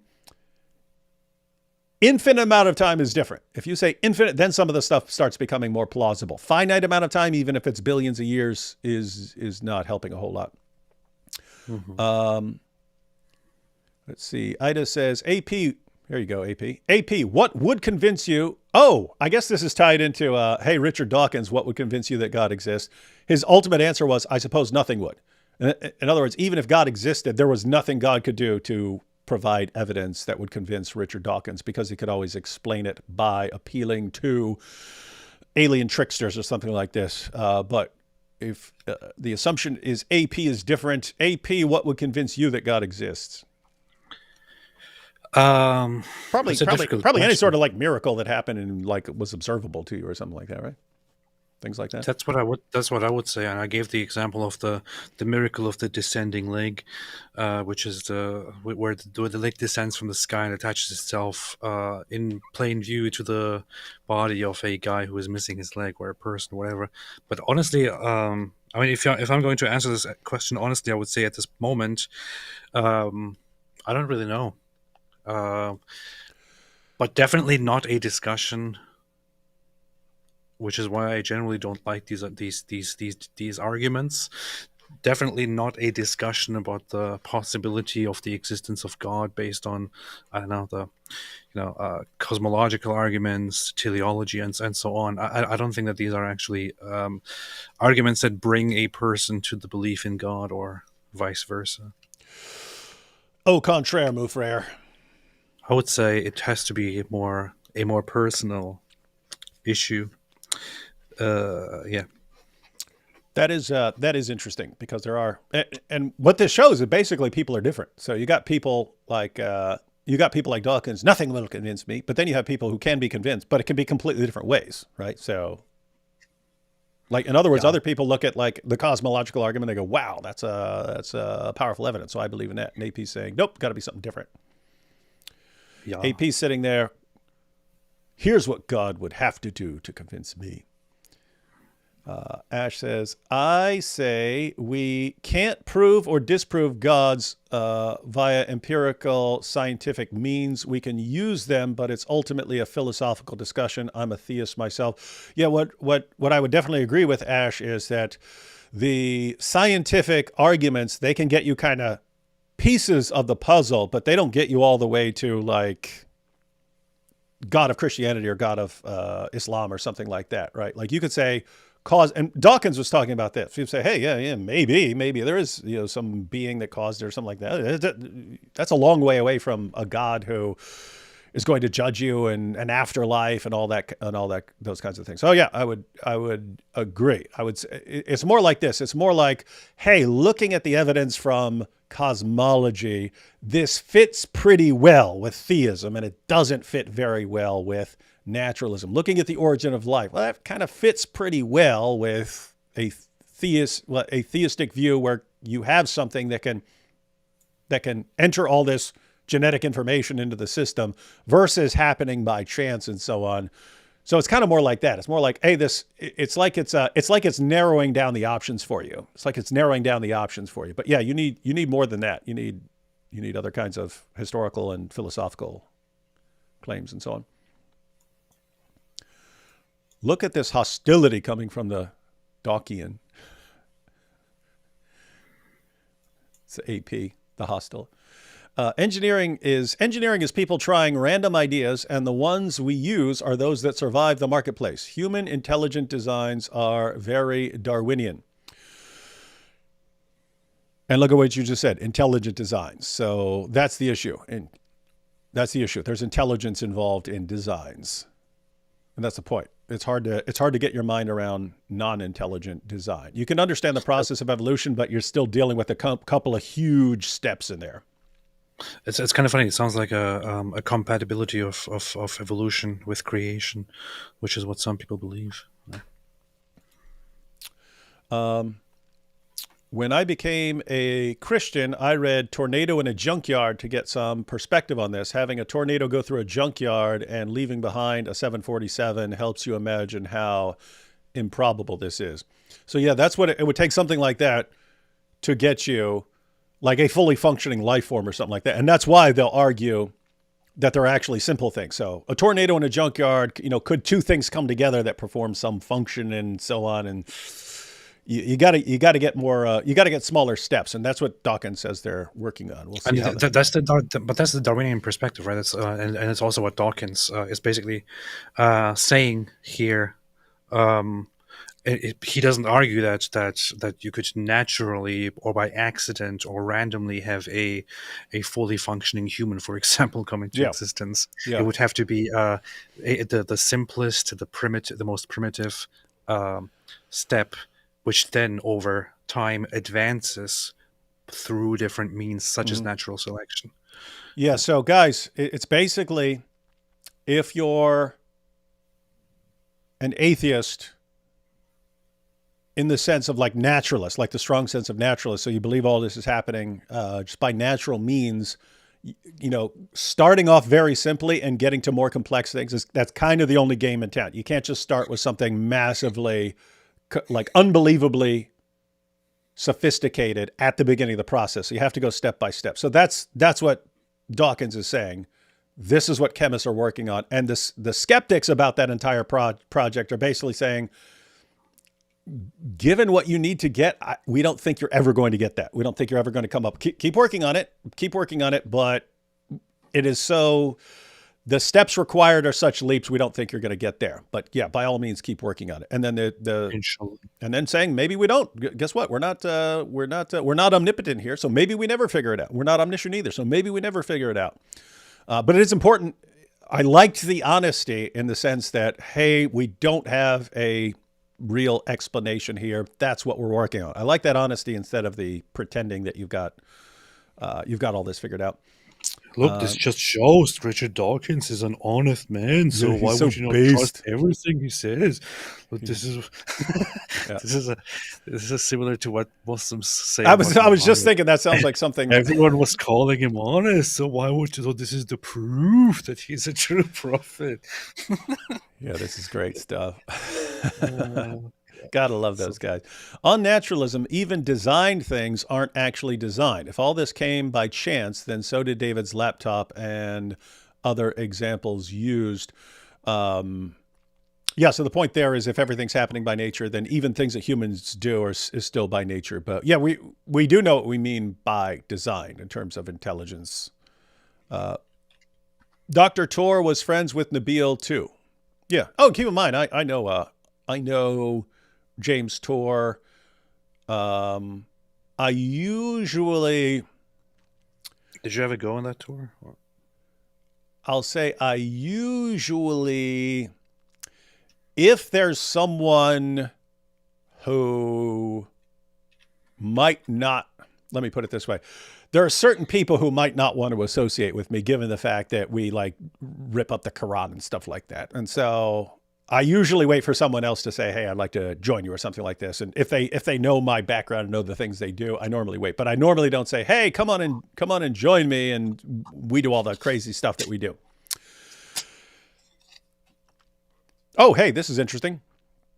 Colt says, Calvin Robinson moved to the U.S. Yeah, I saw him saying that he was going to move to the U.S. And apparently, I guess if Colt is right here, then he already did.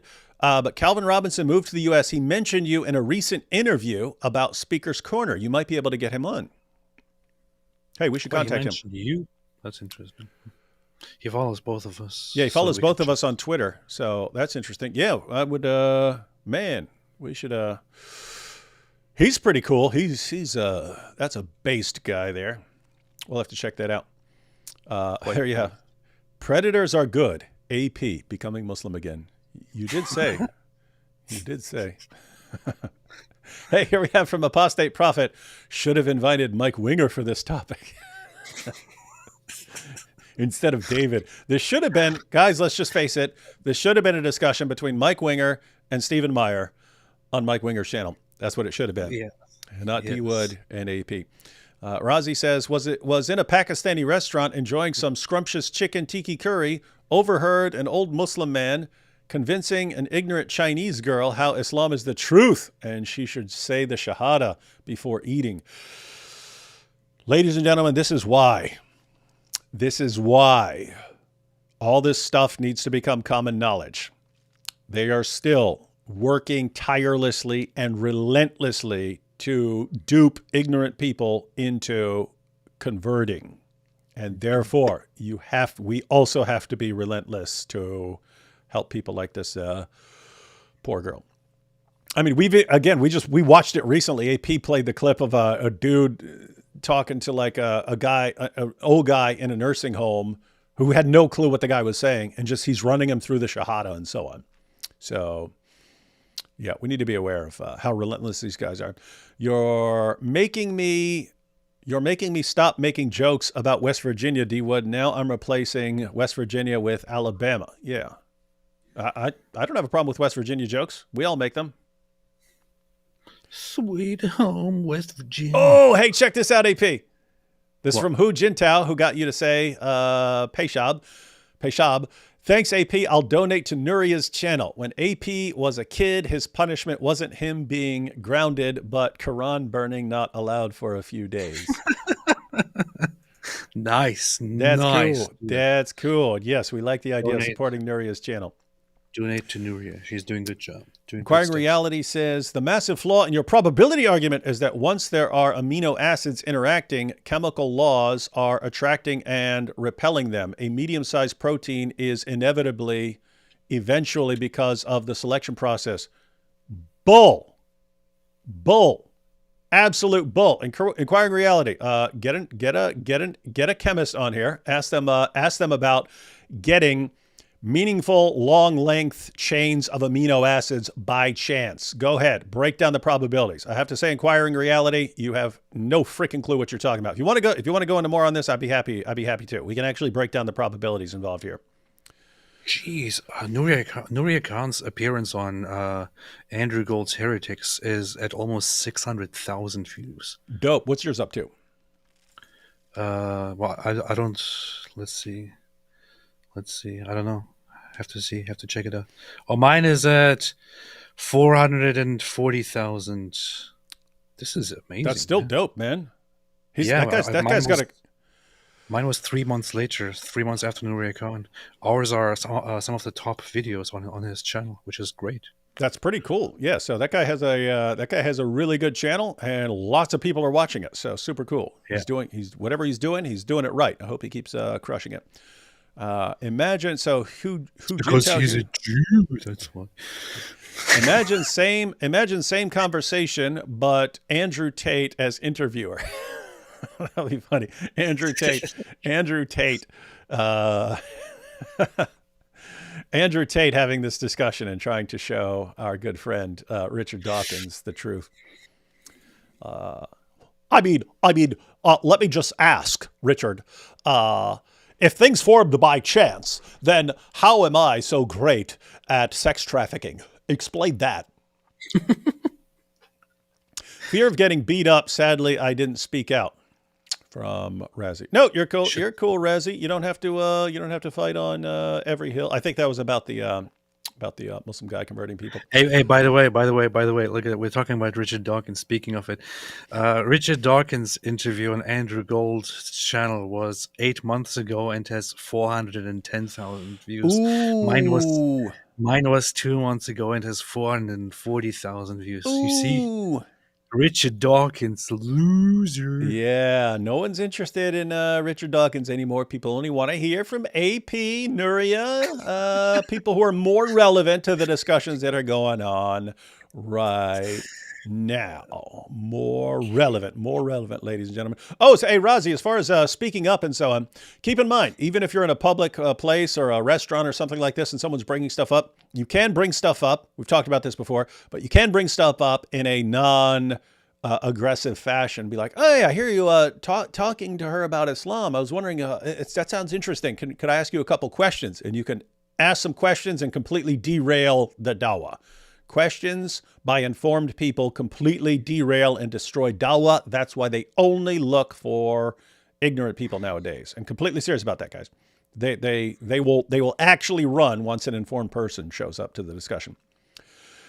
You guys should check out RFK Jr. talk about his spiritual journey towards God, being a former atheist and motivated by Carl Jung, humble man. Hey, that's interesting. I haven't heard that before. I did hear him talking about Israel, and he seemed very intelligent. Like he actually knew the background and knew why a lot of the claims that are circulating at the popular level are actually stupid and complete nonsense. So I heard some crazy things from RFK Jr. So it's kind of that's the difficulty. What do you do when you got someone who's making brilliant points over here and has like wild conspiracy theories over there? But with that said, I don't know enough about him to whether I should take the theories, the wild theory. People can say certain things that if you're not familiar with it, you go, wow, that's crazy. Well, it may not be crazy because there is stuff that you're not familiar with that may actually be true and it would sound crazy to you and so on. But he, I don't know. He is an interesting fellow there. Interesting to figure. check that out. Let's see, a couple more, almost done here. Ben B says, when they replicate this molecule, they'll prove it requires intelligence because intelligent people were needed to create it. Yeah, so the idea there is, imagine scientists working in a multi-million-dollar lab with 5 PhD scientists all working on the project. And suppose they spent, their entire careers and eventually they're able to create life. And then the conclusion is, therefore, it doesn't require intelligence. Well, that would be stupid. So the real goal is to work in your multi-million-dollar lab with all your PhD scientists and dedicate your entire careers to figuring it out. But then at the end of the process to show, and yet this is something that could have happened naturally. So we've used all this to show that something has happened naturally. But yeah, it to me, it's like AI when, like, suppose all these programmers and so on can create something that is eventually get to the point where they can create a real artificial intelligence that is actually self-aware. The idea that, well, this is how life could become self-aware. Oh, it's different, right? I mean, these are you guys working really, really tirelessly in labs and stuff. So yeah, the real goal is to use the labs to create something and then to show how it can happen without you being involved in the process. That would be the goal, but they are not there yet. They're not there. Morpheus said Carl Jung was an occultist. Carl Jung did have interest in some kooky woo-woo stuff. And this is the problem with, it's kind of similar. Carl Jung was a brilliant mind, like very, very brilliant mind, very intelligent, very insightful, huge contributions to understanding human mind and all that. But he was also a little bit crazy and developed some really crazy theories that are totally nowadays unanimously almost rejected in psychology, and also did believe in esoteric occultist stuff. But this is how multi-layered people are. Multi-layered. There's layers. Tiramisu, ladies and gentlemen. Carl Jung is tiramisu. Sweet home Alabama. Khadija, I'm coming home to you. Change it to Aisha. Change it to Aisha. I like the Alabama. We should have that as like a dumb Dawah argument. Yes, Alabama's going to become Alabama once we take control. It's so powerful. Yoav says, Richard Dawkins will work forever, and all he will find is physics being hospitable to biology, which will lead to the original question. It is almost comic. Yeah, and by the way, that's how the two issues are connected, but not in the way that Pierce was going about. Ash says, honestly, I used to think RFK is a conspiracy theorist until I actually listened to himself talk. Huh, okay, so maybe you're saying if you just listen to him, then he sounds coherent and sane. I have to say, I mean, I listened to him on a couple things, just the clips that were circulating, and on the issue of Israel, he was making a lot more sense than a lot of politicians out there. Are stories in the Bible like the 7-day creation in Noah's Ark? those are separate issues. But and Noah's Ark supposed to be taken literally, and if not, why not? That depends on your view. There are Jews and Christians and so on who see 7 days and they think, okay, 7, basically roughly 24-hour days. And there are others who say, no, these are representations of, eras or something like that. And there are people who think, no, these are actually symbolic or something like that. And they don't. But the people. Yeah. So anyway, there are different views. But yeah, AP pointed out. Any fast facts to disprove the Holocaust deniers? The problem with the whole Holocaust issue is that that there is a ginormous amount of evidence that whenever a doubter comes along and raises these idiotic objections, people don't even know where to start because there is such a ginormous, huge amount of evidence. But one thing would be to just suggest certain websites that are not just websites, that are actually official, from the Holocaust Museum, the Holocaust. I don't know, list some of them. But some basic points that you can also raise would be that during the Nuremberg trials, multiple people in high positions admitted to being part of the Holocaust, but only following orders. Of course. Yeah. But by the way, the very important point we just said there, guys, at the trials. So these guys that were captured, some of them ran and stuff. Some of them were, a lot of these guys went to trial and so on. Their defense was not, what are you talking about? There was no Holocaust. Their defense was, we were following orders. We had to. They would have come at us. So their defense at their trials about the genocide that they carried out, their defense was, we were following orders. Their defense was never, what are you talking about? That's all made up. What? We weren't putting them in ovens. What are you talking about, liars? We weren't doing any of this stuff. That's not the response. Yeah. Adolf Eichmann was one of the people who was also tried in Israel, who was controversially captured by Israel and brought to Israel, and it was broadcast to the whole world. I mean, I think you can pretty much watch the whole thing. He was tried in public and had to answer for his role in the logistics of the Holocaust and all that. You have Albert Speer. I have his book right here. He admitted directly. At first, he said that he had no knowledge of the Holocaust. And then we have later letters from him in which he admits that he was actually present during the my mind, I suddenly can't remember the most well-known document, the Wannsee Protocols. I know the feeling. The Wannsee Protocols, where they discussed and formalized and agreed on the complete annihilation of Jews throughout Europe. He admitted that he was totally aware of it and was even there, and so on. It's so incredible. You also have Hitler's speech where he says directly, if the Jews once again make the world fall into another world war, then the result of this will surely be the annihilation of the Jewry. That's what he said. And then he himself started the war. So it's just. It's so stupid, I mean, I don't know. Go to a Holocaust museum or go to United States Holocaust Memorial Museum. They have it all laid out. Yeah, you can search the archives. Yeah, you have the photographs of taken by the Allied powers when they're going in these camps and so on. You have, guess what? The Germans kept records. They kept records of what they were doing. They have piles and piles of documents recording what they did and who they were doing it to, and so on. So this is not some great mystery. The deniers it's the same thing with Dawah. We've all heard about the Holocaust.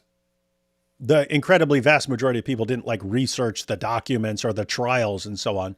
So you have people who swoop in and make a bunch of claims in an atmosphere of ignorance. If you don't know about the sources and don't know about the documents and don't know about the trials and all this stuff, you can kind of sweep in and say, did you know this is all just made up? Did you know they're making stuff up by the Jews are making this up?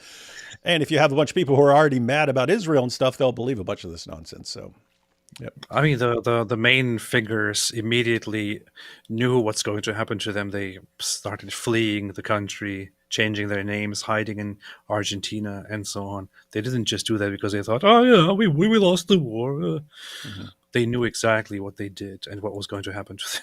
Mm-hmm. Here we have Lewis saying, much love. Yes, much love.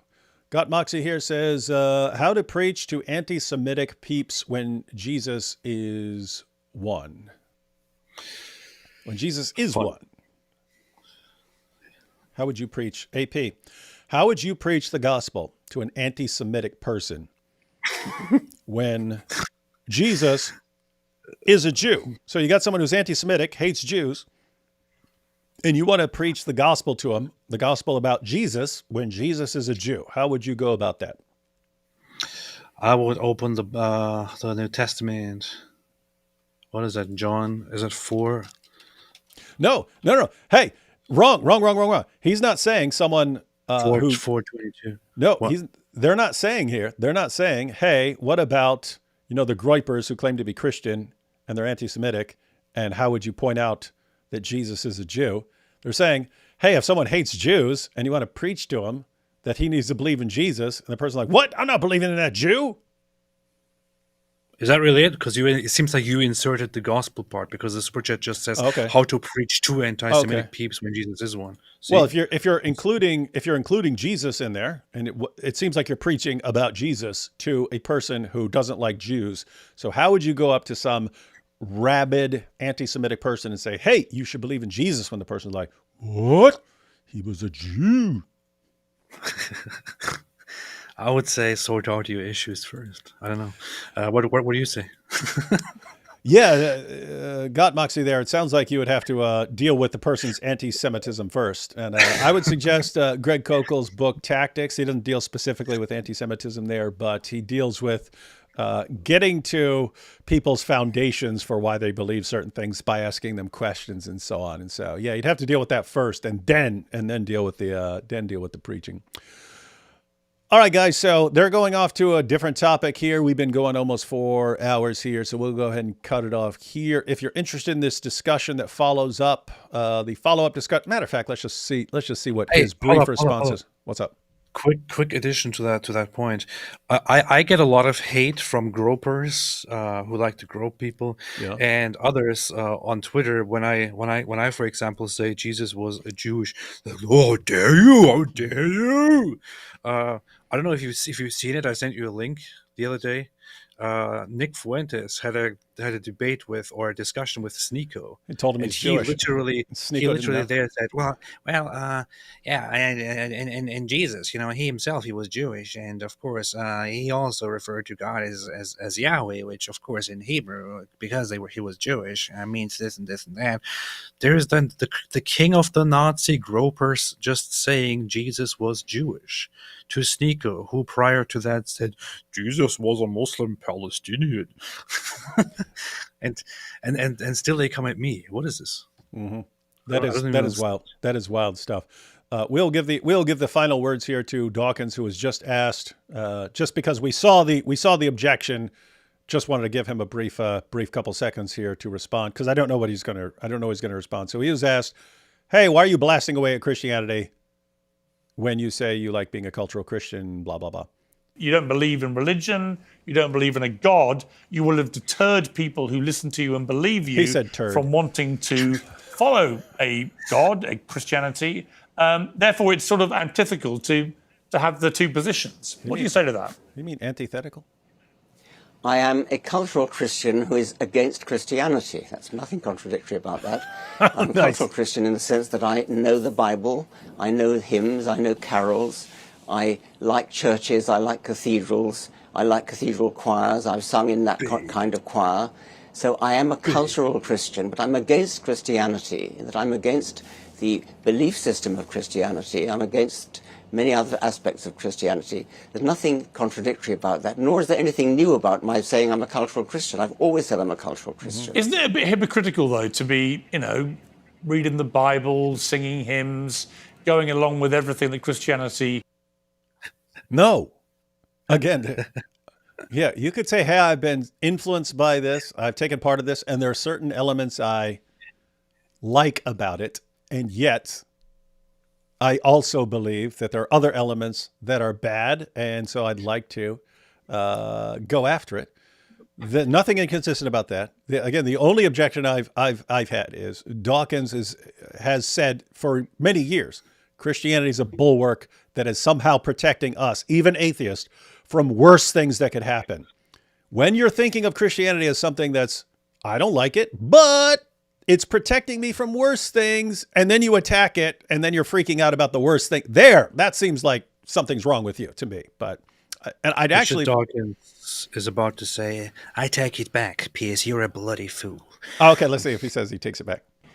represents, but saying you're not a Christian. You don't believe in anything that actually is the tenet behind it. I'm not going along with it. I'm just saying that a cathedral is a beautiful building. Yeah.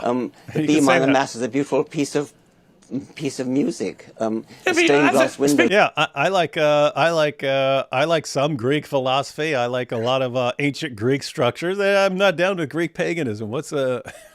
It's not. Yeah, I like Turkish food, but everyone knows what I think about Turks. Yeah. Well, how can you like Turkish food without loving all things Turkish and so on? So anyway, no, guys, we're kind of nitpicking there. We know what Piers is going after. Hey, why are you blasting away Christianity? You're saying you like it a bunch and so on. And certain aspects of it, and we all know what Piers is talking about, and we know what Richard Dawkins is talking about.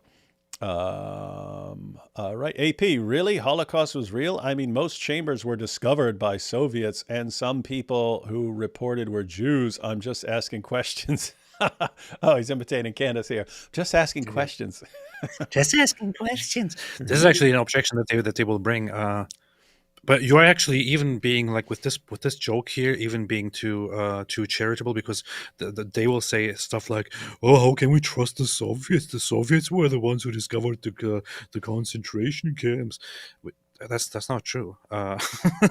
They will argue stuff like that, and then when you respond and refute it, they will just ignore it and jump to the next topic. That's what they do, because they just that's what they do. That's what they do. They don't actually care about facts. They just care about hating Jews. They only care about their feelings. And facts don't care about your feelings, people. Concentration camps were discovered by Soviets and by others, and the facts were established independently. The facts weren't established by the Soviets. We don't depend on the Soviets. And you heard it here, folks. All right. Well, again, I will be at a conference next weekend. So if you're in the El Paso area, hope to see you there. So we'll probably be live later this weekend. Man, I would like to get a video out going through some of the awesome stuff that Richard Dawkins said. Would be dope. Wait, when are you in El Paso, Mexico? Next weekend, going there, getting there Friday night. It's an all-day conference on Saturday, and then heading back on Sunday. Based. It'll be super based. It is totally based. You shouldn't ruin the rhythm, though. You should grab someone super dope to go live on Saturday. So I'm not going to grab people. What are you talking about? You got to grope them. You got to grope them. Become a groper and grope someone into joining you next Saturday. Yeah, I'll probably do. I will definitely do a live stream on Saturday. Good. Might even do one on Sunday by myself. And if I'm back in the hotel and there's good internet, and you're talking about an interesting topic, I might jump in from the hotel, but I won't know what the situation is until I'm down there. All right, everyone, thanks for joining us. It was a fun discussion to watch. In spite of Pierce's weird just interruptions and so on, was some interesting stuff in that discussion. So actually liked it. And all right, and the link, if people want to continue watching the discussion, because they talked just based on the topic. So at that point where we cut off, they were going into whether Richard Dawkins is inconsistent for saying he's a cultural Christian but having a problem with Christianity. And after that, I didn't see it, but I think they start talking about trans issues or something like that. But that was in the title, so it must have been after that because I started towards the beginning. So anyway, if you're interested in that, the link is in the description box. Other than that, we'll be talking to you soon. Catch y'all on the flippity flip.